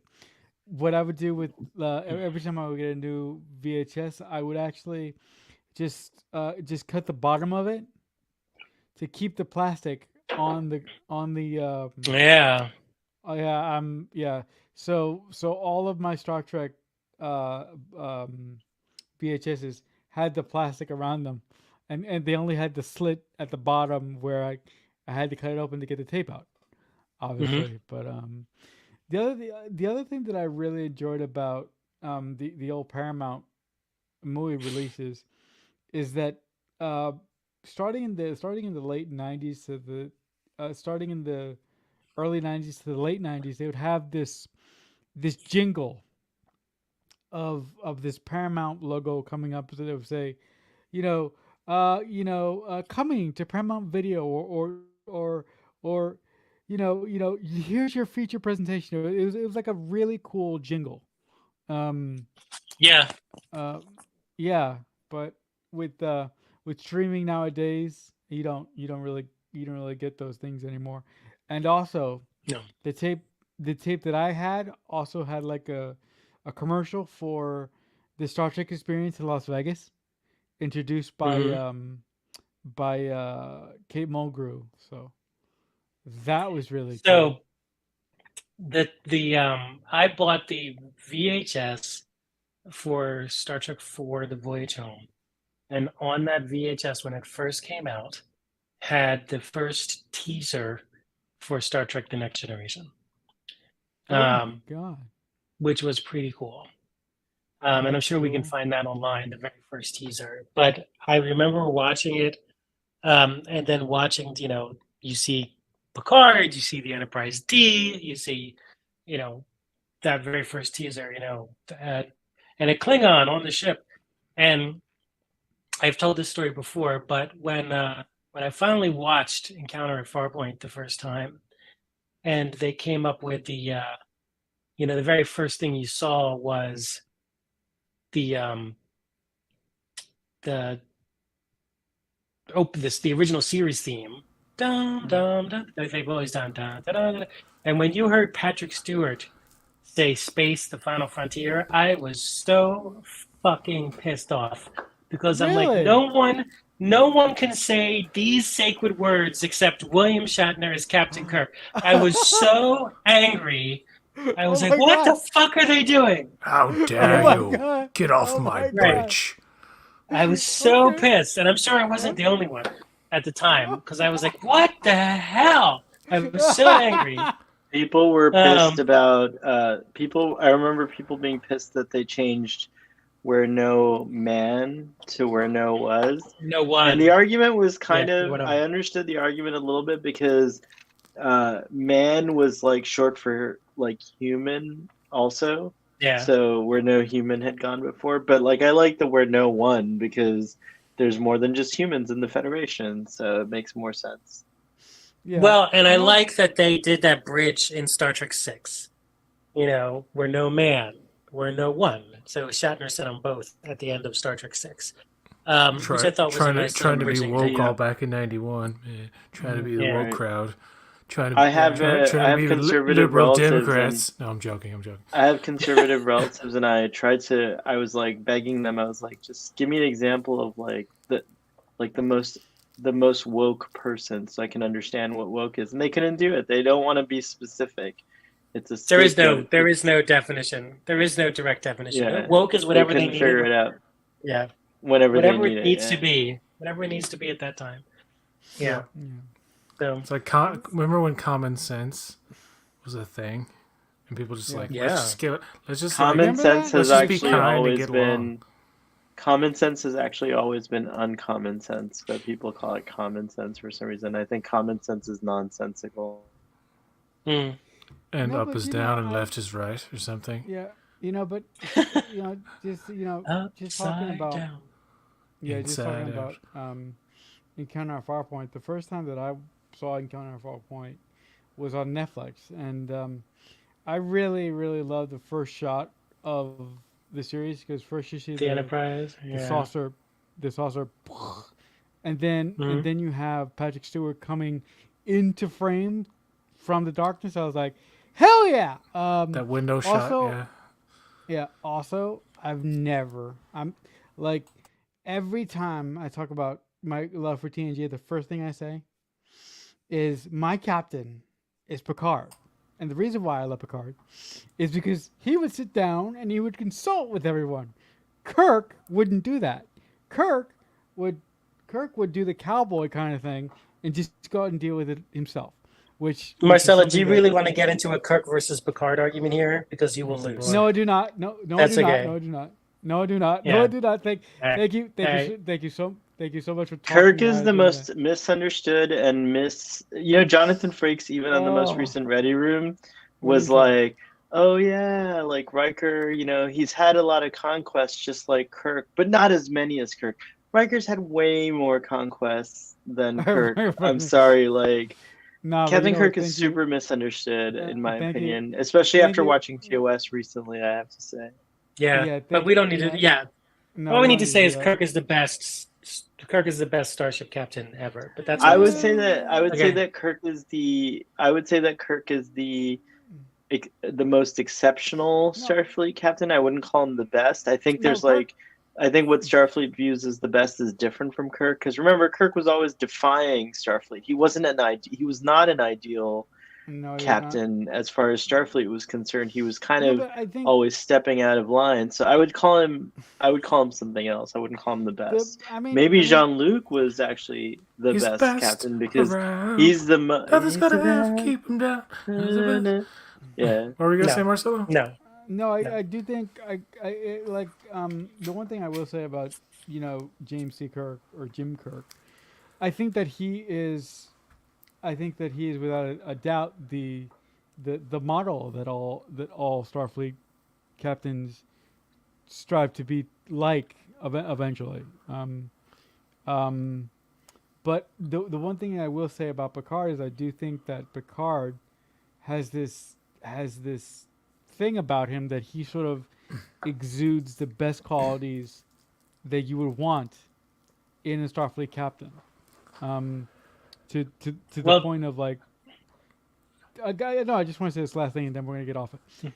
To the point of like, to the point of you can't be morally, you can't be on your moral high ground all the time. You have to make some compromises here and there. You know. Risk is part of the game. You want to sit in that chair. Yeah.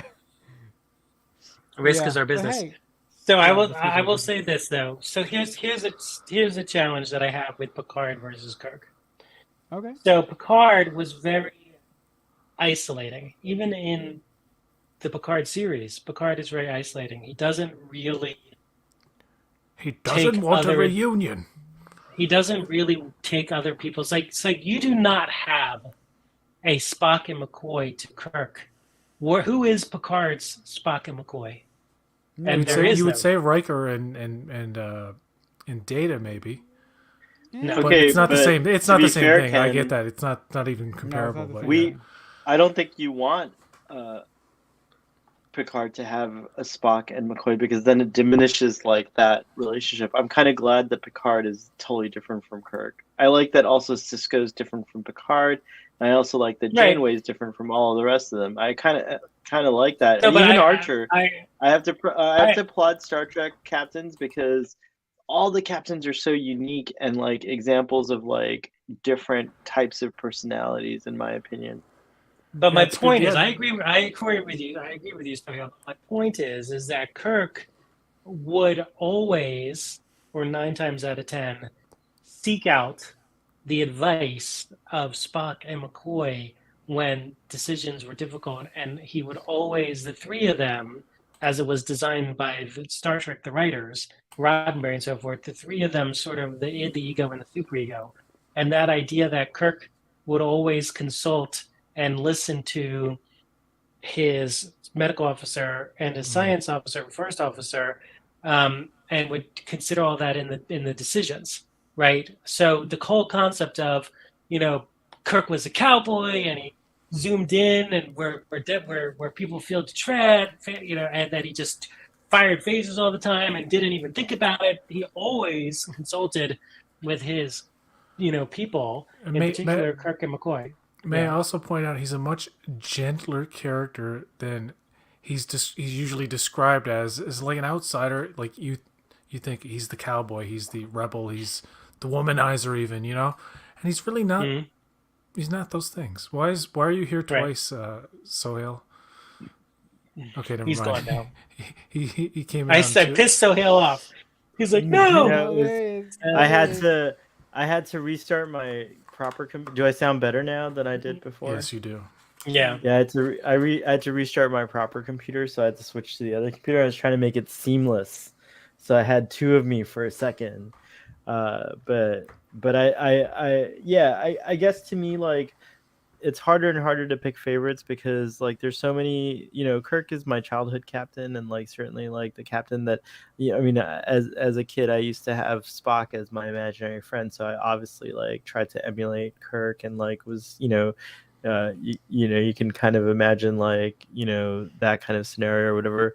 But I think what's interesting about TNG, and a lot of people get mad at me when I say this, but it's like a workplace drama, and TNG was integral to me navigating through the workplace. Like I feel like my success in the work environment is more to do with TNG because it really does teach you how to be a good like any of those characters, like how they deal with conflict in this like really at first odd perhaps way. Like it does work. Like the diplomacy approach really does work in the workplace. Like I've had like a lot of like situations that I'm like, how would they handle it on TNG? And then I handle it the same way in real life and it works. So I don't know.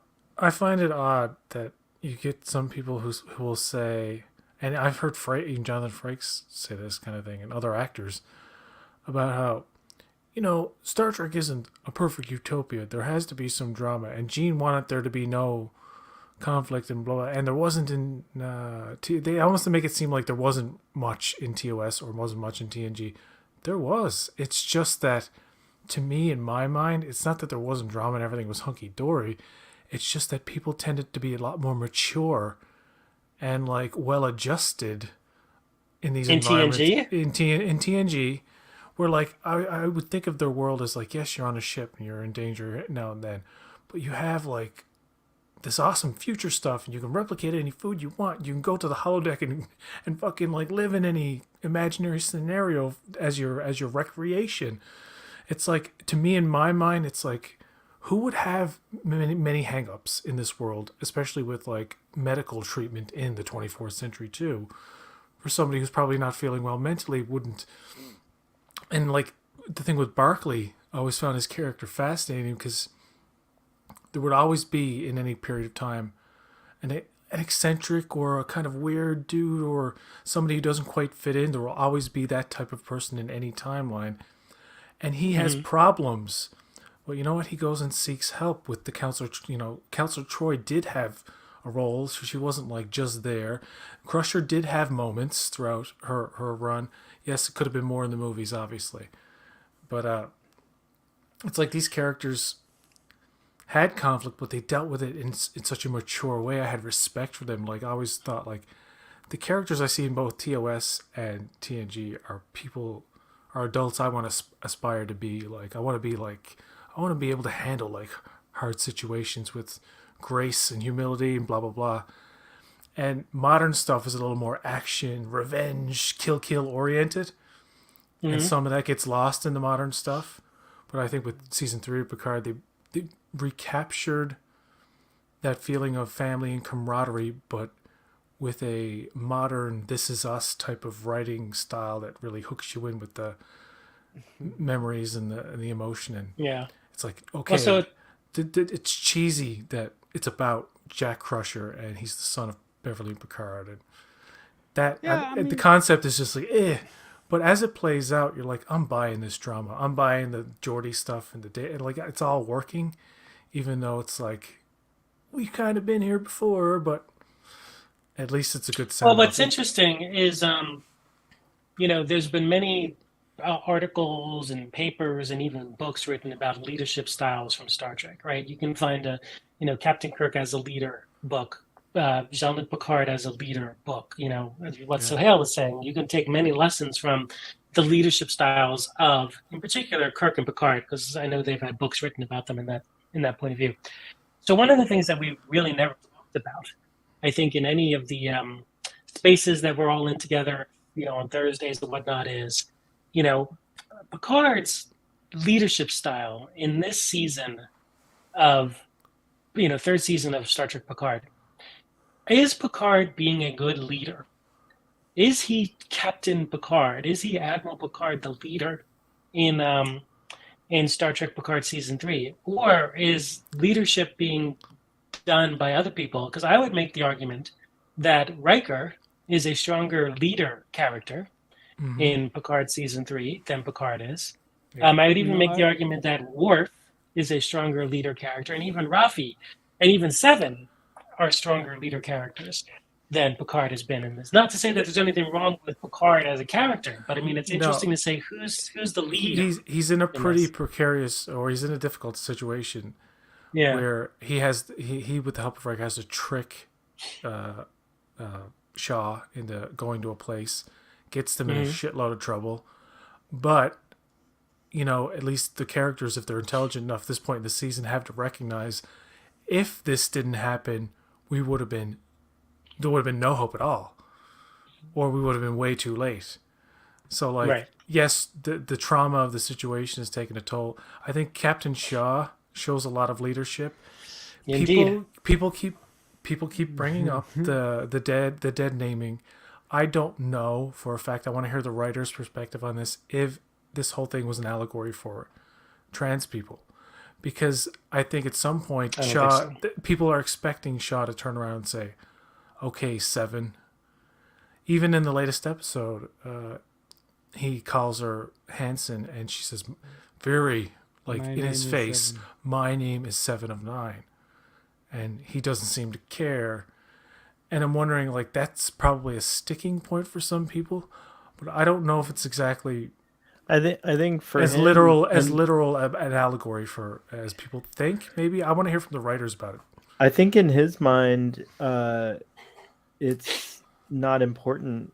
Like I've had the closest thing I've had to being in a military situation was working for the Park Service, the Florida Park Service. It's set up in a very similar kind of like situation. In fact, you have to sign up for selective service when you sign up for the Park Service, the state Park Service or the National Park Service.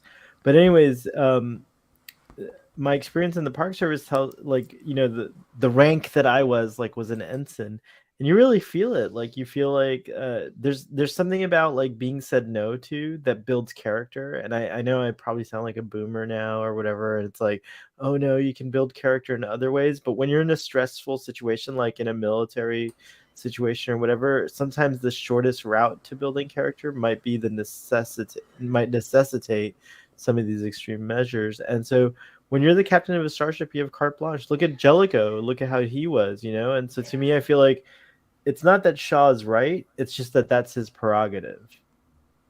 Yeah.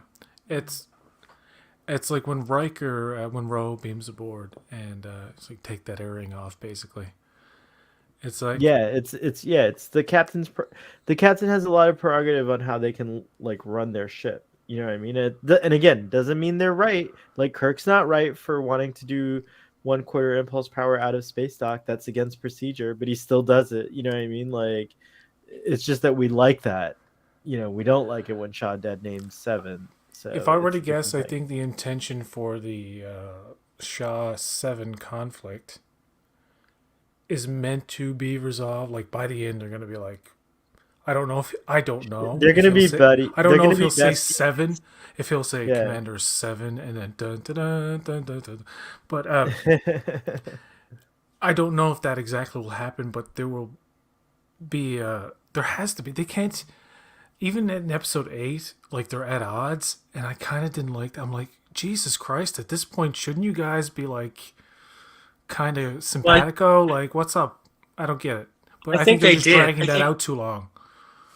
But there was Yeah. the moment. There was a moment at the end where they come back on the bridge, where Shaw comes back. You know, Captain, may I present your ship? I present your bridge, and then Shaw says, "Commander, this one is all you."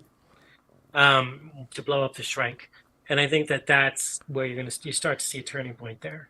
Let's Definitely, hope, yeah, because I don't yeah, want that's another a- episode where he's kind of Yeah. like they're kind of at odds. I think everybody should be I agree. on the same page and together and as a teamwork. Mhm. Let's fucking get this done. Let's save Frontier Day. There's going to be a lot, Which of is death. hours away. Frontier Yeah. Day is always hours away. Yeah. Hours, Yeah, by the way- hours. By the way, how long have we been sitting in? Frontier Day is hours away. It must. It must No, 4 come episodes. They were like 48, then they were like 32. I mean, it's legit. I think appreciate this the way season they're doing begins it. about a week. Yeah, it's a before, week. But you know, No, the time it takes them to travel certain places and stuff like that is always well, whatever. suspect. It's Star Trek.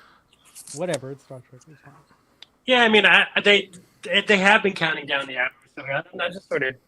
There's been a few times where they just have said it's just hours away. They just said that it's hours away, and I think in the last It's the first 3 time episodes they've said it is in there's this. been a line. They've only said it this episode. No. It's They've hours gone away. from I promise they've gone you. from saying I've days seen every episode to like saying 72 72 hours to times. saying 48 hours to saying 24 hours to saying 12. Yeah, they It's were always doing it like like that, and they're now it's making hours. they're away. making a point to tell the audience like how much time is passing, It's coming. which they It's don't coming, need guys. to. No. We They- can kind of get it anyway, but yeah. I think Picard said it's just hours away in the last episode as well. When Geordi was saying I can only hide us in these junkyards so long. In that scene, I think Picard says it's hours away. It's like maximum So- warp. We'll get there by No, but halftime. I'm No, but I confident do that wanna- they didn't say that, but I'm gonna go check right now because you know exactly where you heard it, so I can go check. So I'll be I think back. that's where I heard it. Yeah. Okay. No, but I do want to. It's 5 minutes away. So I Hale's do want to. fact checking me. It's Yeah. good. Yeah, Go ahead, Marcelo.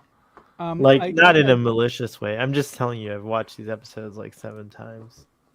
Yeah. No, I just want to go back to a point that Ken said a second ago. Well, not a second ago, a couple minutes ago. You spoke about the relationship between Kirk, Spock, and McCoy, hmm and I was, as I was watching the episode last night, I was like, I was like, I fucking love these guys. And you know why I love these guys? Because the way that they talk to each other and the way that they work together. And I'm like, look, I am a TNG guy, and I'm like, why doesn't Picard have that? Sure, Right. Picard has. Right. I'm like, but then I was thinking the closest thing to that is kind of possibly number one and Deanna, but he doesn't use them in the same way.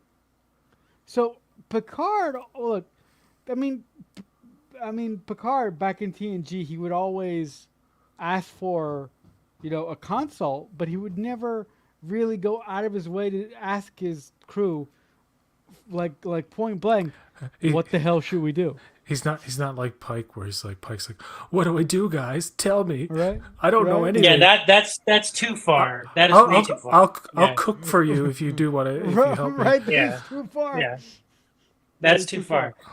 Yeah. So you had some very powerful emotions. So if you really want to see, I mean, Wolf in the Fold is a great episode, but it's not if you want to see Kirk, Spock, and McCoy episodes, if you want to really dive into that, one of the episodes to really watch is Amok Time.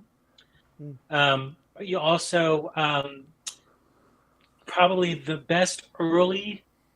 Balance of Terror is a great one for Kirk and McCoy. Great scene with Kirk and McCoy. The Enemy Within.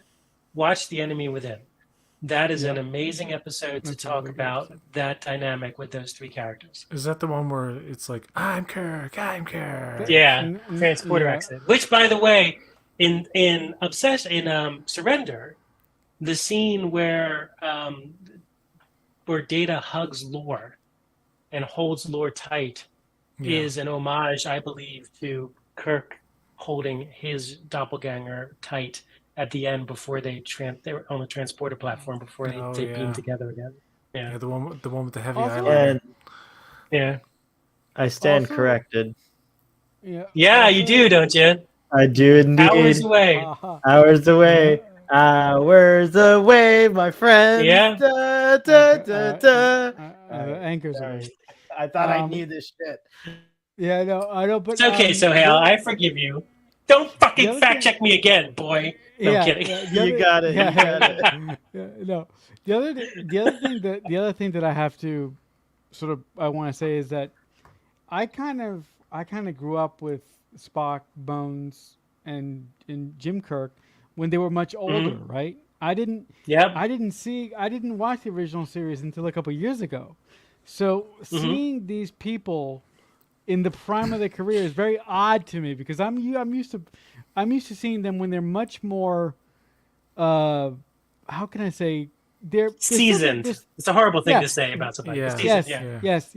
They're still who they are, but they have a lot more weight on their shoulders when I saw them as a kid. The only movies you see in Star Trek: The Motion Picture is a very interesting movie. I mean, a lot of people think it's too slow and all this kind of stuff. It's the only, in my opinion, Star Trek: The Motion Picture is the only true Star Trek motion picture until you potentially get to the JJ movies. But Star Trek: The Motion Picture was done as a true film epic. Then you go back to the TV division, and you get Star Trek: The Wrath of Khan. But the dynamic that you see with Kirk, Spock, and McCoy, I would argue that Star Trek 2, of course, has some really strong Kirk, Spock, and McCoy moments, and then you don't really see it again until Star Trek 4. But Star Trek 4 is a little bit weird because Spock is off, right? He's like, it's sort of a weird version of Spock because he's still recovering, and you're not exactly seeing us at our best, that kind of thing. Then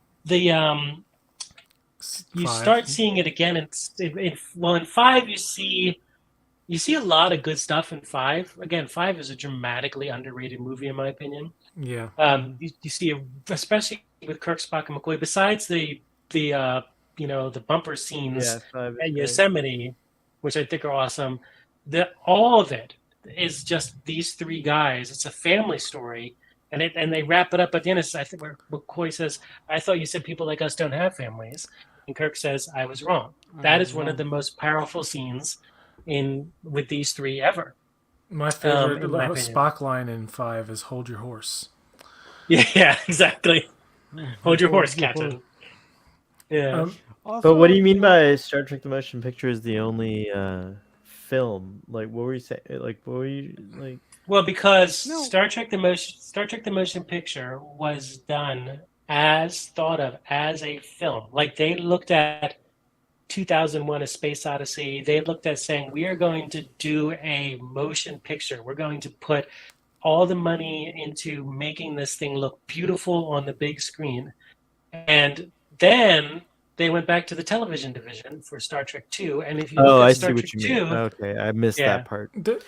Star Trek: The Motion hasn't it- Picture is the only original Star Trek film, in my opinion, the most original, I should say, Star Trek film, because it's also the most science fiction of the film. What do you think of the director's stands cut? with what's that? Sorry. it's beautiful. The 4K yeah, director's cut. Or it's not a director's cut. It's a director's edition.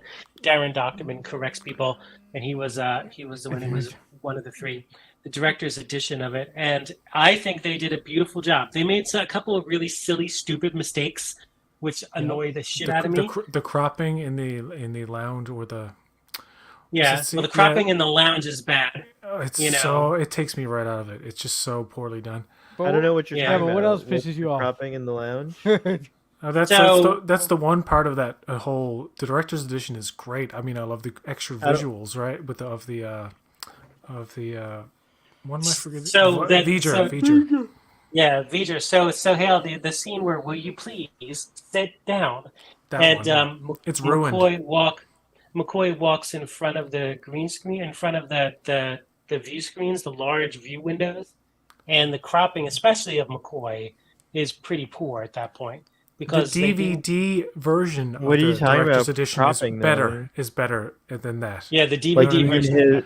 You mean his keying, like he has his matte keying? lines around? Yeah, his keying. Oh, okay. Yes. It's it looks very manual and it jutters and it's fucking awkward. Okay. I'll have to check that out again. I didn't notice that when I was watching it. Aside and one from more that, thing, it's good. this is It's good. Sure. Oh, one more thing, which once I tell you, it'll annoy The opening credits. So, no, the opening credits are okay. It's a creative choice. But in when Kirk arrives at Starfleet headquarters, you will see on the far right side of the scene there is an original series shuttlecraft, and the original series shuttlecraft takes off. And if you watch that shuttlecraft, if it takes off, it just stops. Oh, it just damn stops. Why did you tell me that? No. It's gonna, Yeah, it's gonna annoy the shit out of me now. Yeah, that those two things annoy me. The keying in that scene. Where McCoy says, "How do we know about any of them?" Compositing, right? Yeah. Yeah, the compositing is really bad there, and then the weird suddenly freezing original series shuttlecraft. Everything else, I think, is fantastic. The very first thing I ever watched that Star Trek was TNG, and it was TNG season 2. I don't know exactly, it was 89 or 90, but the few channels we had, our station always had a season a year late. So like when we got new channels, I would be like, wow, I'm getting like the new season with the old season mixed and it's all new to me type of thing for a while. So until we got CBS and other channels, I was I guess a season late. So 1989, 90, I started watching that. And then in 1992, probably late 92 or maybe 93, I'm not quite sure, but Star Trek 6, The Undiscovered Country, was on the movie networks, which sometimes we would get free previews of. It was like a scrambled channel that you had to pay extra for. But sometimes you'd get like a week, you'd give it to you for a week or something. And I saw like Star Trek 6. I'm like, wait, I watched this show called Star Trek The Next Generation. And there's a movie, there's a 6th Star Trek movie. Oh, who are these fucking people? Pardon my French.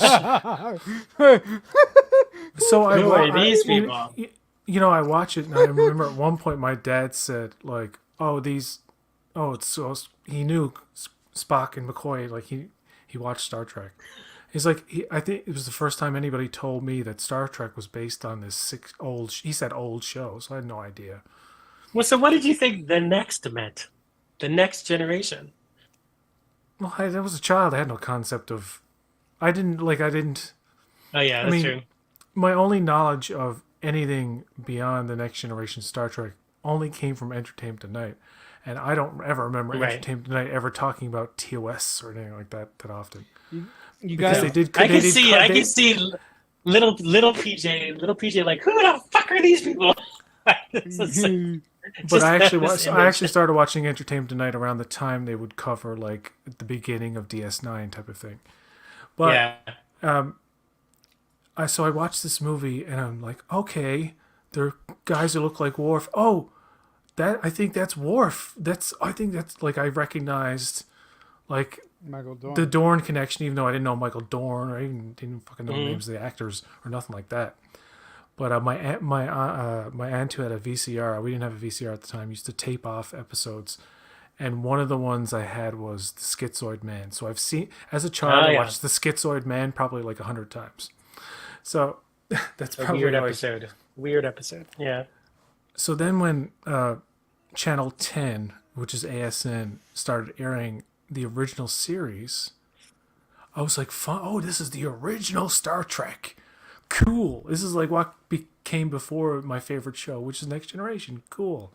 So excited. So disappointed. I don't know what episode I watched first. It was probably a not that exciting episode or something. But the first thing I thought was, oh, it was a different actor who played Kirk in the younger days. Like I just assumed. Yeah.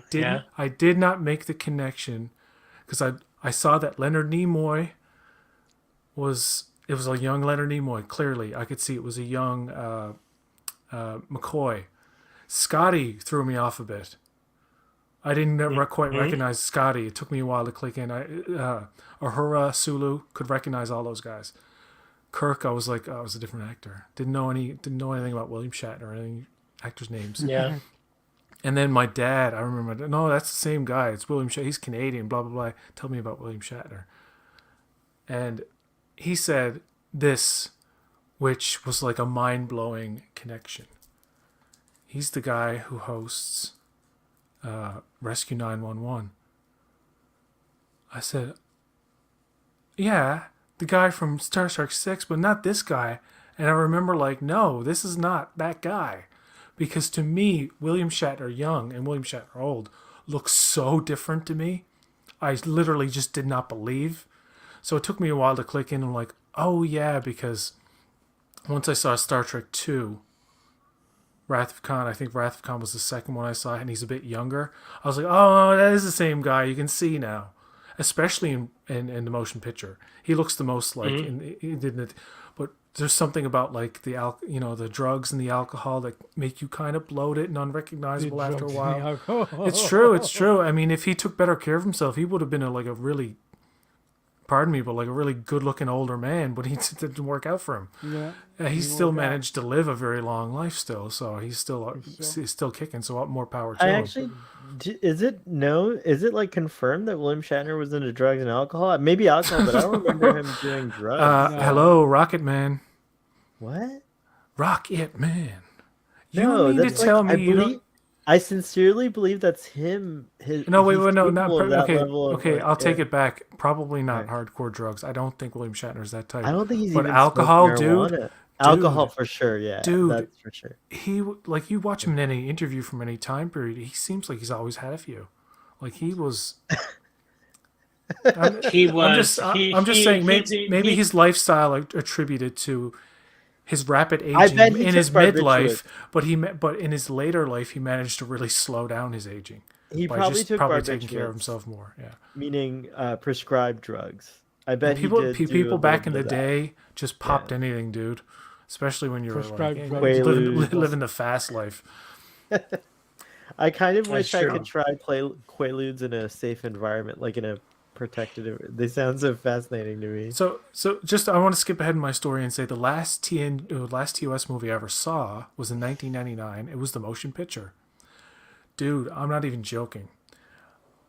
Once I was aware of Star Trek's 4 to 6, it was so hard to find 5. It took me a while to find 5. 4 was the second last one that I saw.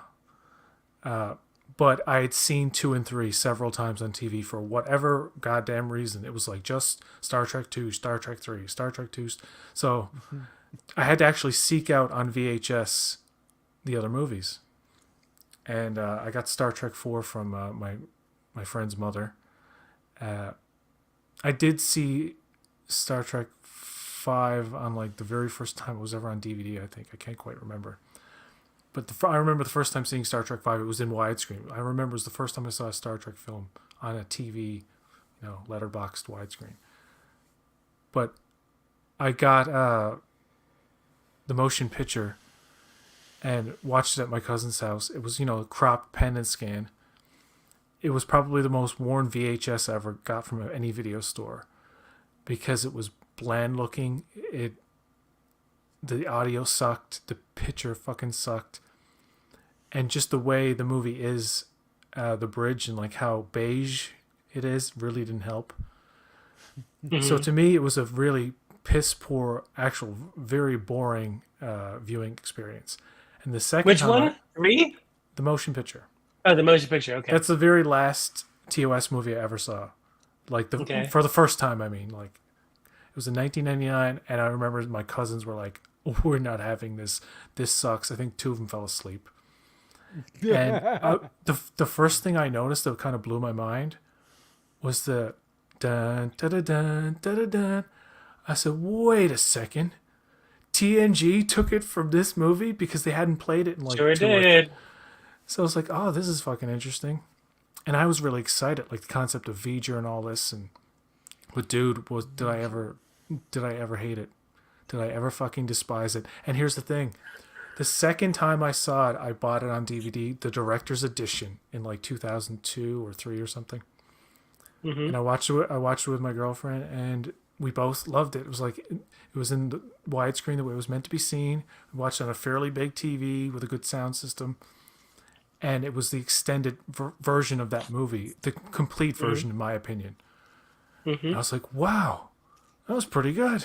What a completely different viewing experience based on shitty old VHS of original cut versus DVD redo of the movie. That's right. It's good. It was a fantastic film, and it was a very important film, not just in Star Trek history, but in science fiction history. Right? So you could see the Stanley Kubrick influences when you see it fully in the cinematic view, right? Yeah. But it's a little up its own ass, in my opinion, in terms of how long the shots went on for. It's just so unnecessary. But here's the thing, because this is people talk about this a lot. So think about this. First of all, 10 years. It's not a great big span of time anymore. But so Star Trek went off the air in 1969. For 10 years, people were trying to get Star Trek back, and it was becoming this gigantic phenomenon, which obviously it's now where we are today because of what happened in those 10 years. You had the animated series, of course, for 26 or so episodes, and then you had this build up and build up and build up. And everybody loved the Enterprise. The Enterprise, for the original series Enterprise, the model, became this iconic thing for all of these fans and for just science fiction. And so then you get to Star Trek the Motion Picture and you have that scene where Kirk and Scotty fly to the Enterprise, which people complain is really, really long at 7-something minutes. But first of all, imagine on a really big screen, it is a practical effect. It is a model. Yeah. And these are fans who have been clamoring, hungry to see the Starship Enterprise, which Inglorious Treksperts called the #1 character in all of Star Trek, right? So here you see this, they're flying, and you see the Enterprise, and you see the way that they go around the space dock, and then they flies out in front, and now you've got the big musical punch, and there it is for the first time on the huge screen. There's your beloved Starship Enterprise. And it worked very well for people like me, and I was really young. When I saw Star Trek: The Motion Picture, I was 13 years old, right? So, 13 years old. And for me, it was I would really like to powerful. see it on the big screen if it was ever re-released. Yeah, it was really powerful. And my father was a gigantic Star Trek fan. He was a Star Trek fan before me. And, it was an incredibly emotional thing. Lots of people really loved it. Now, as we've gone 40 years beyond it, right? Yeah. You see this, you're like, okay, well, how many times can you have the first? It's like your first kiss. It's like your first romance. It only happens once, right? So Well, it had that big effect that first time. I remember watching the latest version on the 4K in Paramount Plus, Mm-hmm. and I kind of have this thing where I like to imagine. I know it's weird, but like, say I'm watching a movie in the 70s that takes place in the 70s. I try to imagine what an audience of that time's reaction would be to it, type of thing. And with the director's edition, That's not so weird. That's a cool thing to imagine. When I watched it in 4K on the Paramount Plus, I thought of it as, what if I'm a Star Trek fan who's only seen the original series on a little TV that's like maybe black and white, maybe not, I don't know. And like that's been my experience, and now this is the first time I'm seeing the motion picture upgrade, which it's not going to look like the show at all. It's going to be all reimagined and kind of like upgraded. Yeah. Shit. It's going to look really cool compared to what I'm used to. Now, I may not like certain things. Oh, they mess with the Klingons. I'll get over it probably someday. Or those fucking uniforms suck. Like, I can see everybody's winky. The pajamas. Yeah, you can see everybody's winky. That's true. That's like,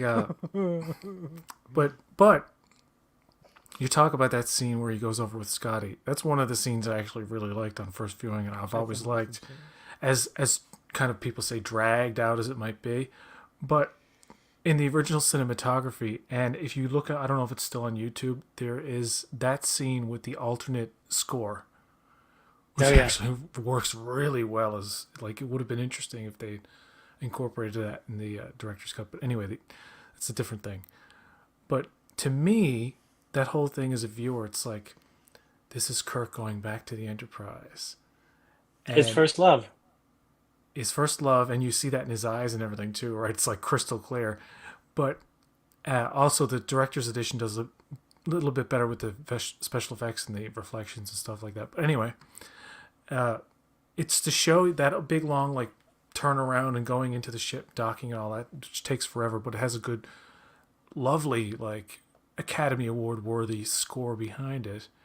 On top of the fact that it's showing the viewer, like, look, this is the movie scope of things, even though technically, it's a model, whatever, but it's meant to show you, like, if only they had better cameras, so that when they did these kind of, like, beauty shots of the models, it didn't look like they could focus it more, because it's tricky with the lenses and stuff to get a sense of scale. You do slow things down, that helps, but it was effective for its time, and people look at it now like, it's dated, but some people may appreciate the use of practicality in that more than they do CGI stuff, Well, you were saying at the top of this that the ships that you see in the Paramount Plus stuff these days look like they're CGI generated. And the other thing, and then I'll let you. Sorry, I'm monopolizing. But the other point that you make, PJ, is you're right about the TVs at that time. I am looking at a MacBook, 16-inch MacBook right now when I'm talking to you guys. The TVs that you had back then, besides this is 16:9 MacBook. You had a 3x whatever it is, the original square box TVs, which were not that much bigger than 4x3. this. Yeah, thank you. 4x3. 4x3, not too terribly much bigger than this screen I'm looking at right now on my MacBook. That's what people had in their living rooms. And they were not the type of technology by any means that we have now for television, OLED or LCD or anything like that. It was tubes, and it was really small. That's why so You many know, kids would sit so close to the TV, and their parents would be like, "Don't sit so close to the TV, the radiation Right. or whatever." right? Yeah. Also, I think the really cool thing about that shot of Scotty and Kirk going over to the refit Enterprise for the first time is the fact that it's the refit Enterprise. It's not the Enterprise from the TV show. It's not that. It's not the sort of. It's not that Enterprise. It's a whole new redesigned Enterprise. So I love it, and I also love that. I like how everything you described about Star Trek the Motion Picture when you were talking about like it just a few minutes ago is exactly the same thing people were kind of it's like Discovery was just using the same formula. Discovery. Yeah, like you were like, "Oh, this is like, we're going to change the design of the Klingons. We're going to like Oh yeah, reimagine." Like it's kind of like exactly what but- Discovery did. Well, yeah, with Discovery, well, this Discovery, it's like one of these. It's one of these deals. If it ain't broke, don't fix it. don't fix See, it. the thing with the Klingons in the original series that is different from the difference between TNG Klingons and Discovery They look Klingons like is that people. is in the that original series. though What do you it mean probably they look rubbed like people the people? wrong way that the Klingons were redesigned with the prosthetic headpieces and whatnot. I bet there was a lot of people who either got over it quickly or at least said, "Well, it's an upgrade." So it like it's just a budget thing. It's just the show. It's like what it's exactly why the Enterprise in the movies looks nothing like the original series. It's a production issue. It's like, yes, technically It's you know even a what? different scale. Technically they could have had Klingons on TOS with the prosthetic heads and the makeup. This It's whole just debate the of the time and the expense wouldn't have been feasible. You know This that whole- you yeah. know that episode Journey to Babel. As a kid, it was my favorite episode. Not now, but it's still good. But it was my favorite episode. Very good. One because Spock and his dad and stuff like that. But you had an Andorian and a Tellarite, and it was the first time I ever saw TOS and realized, oh shit, sometimes they do alien stuff, which to me as a kid, my first impression of the show was there's not enough cool sci-fi things going on. It's kind of too retro or too old school for my tastes. Because I was an 80s kid with the 80s shows, everything was like super fucking like, Cadillacs and dinosaurs and Inspector Gadget and all this stuff that I did watch the 60s Spider-Man though, but even that was kind of slow for me. I was like, this is too ancient. Best thing about that was the theme song. Spider-Man. The theme song from the. That's it. Does whatever. Well, so Journey to Babel, the introduction of the races in Journey to Babel, the Andorians, so much came from Journey to Babel. That must have been revolutionary, was it not?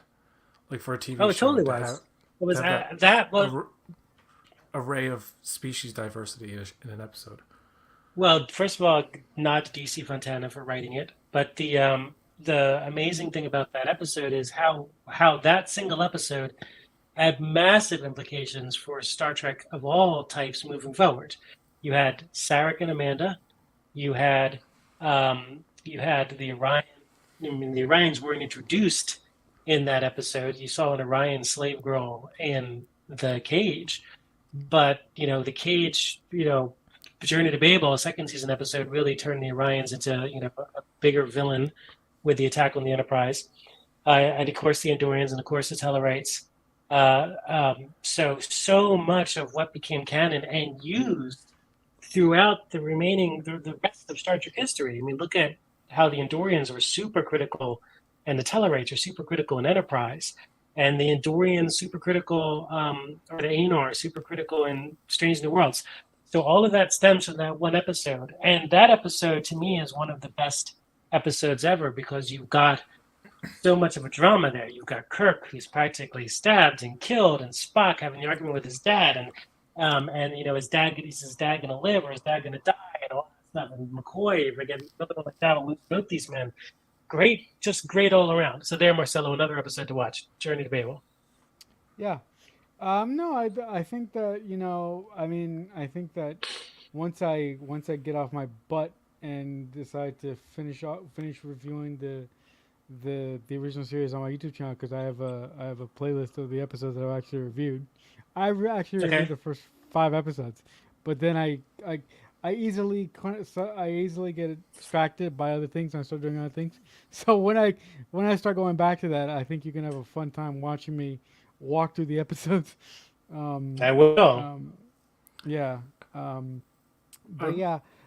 But listen, guys, I have to run, so thank you for having me, and it was fun. Well, thank you for. Yeah, being I'm gonna here. have to take off in a bit too. Well, we might as well just close it out here because it's getting past the 2-hour mark. But I want to thank you guys for being here, and Thanks for Sohail, having us. Marcelo, Thank and you. Ken. And I want to thank the chat. And until next time, folks, live long and prosper.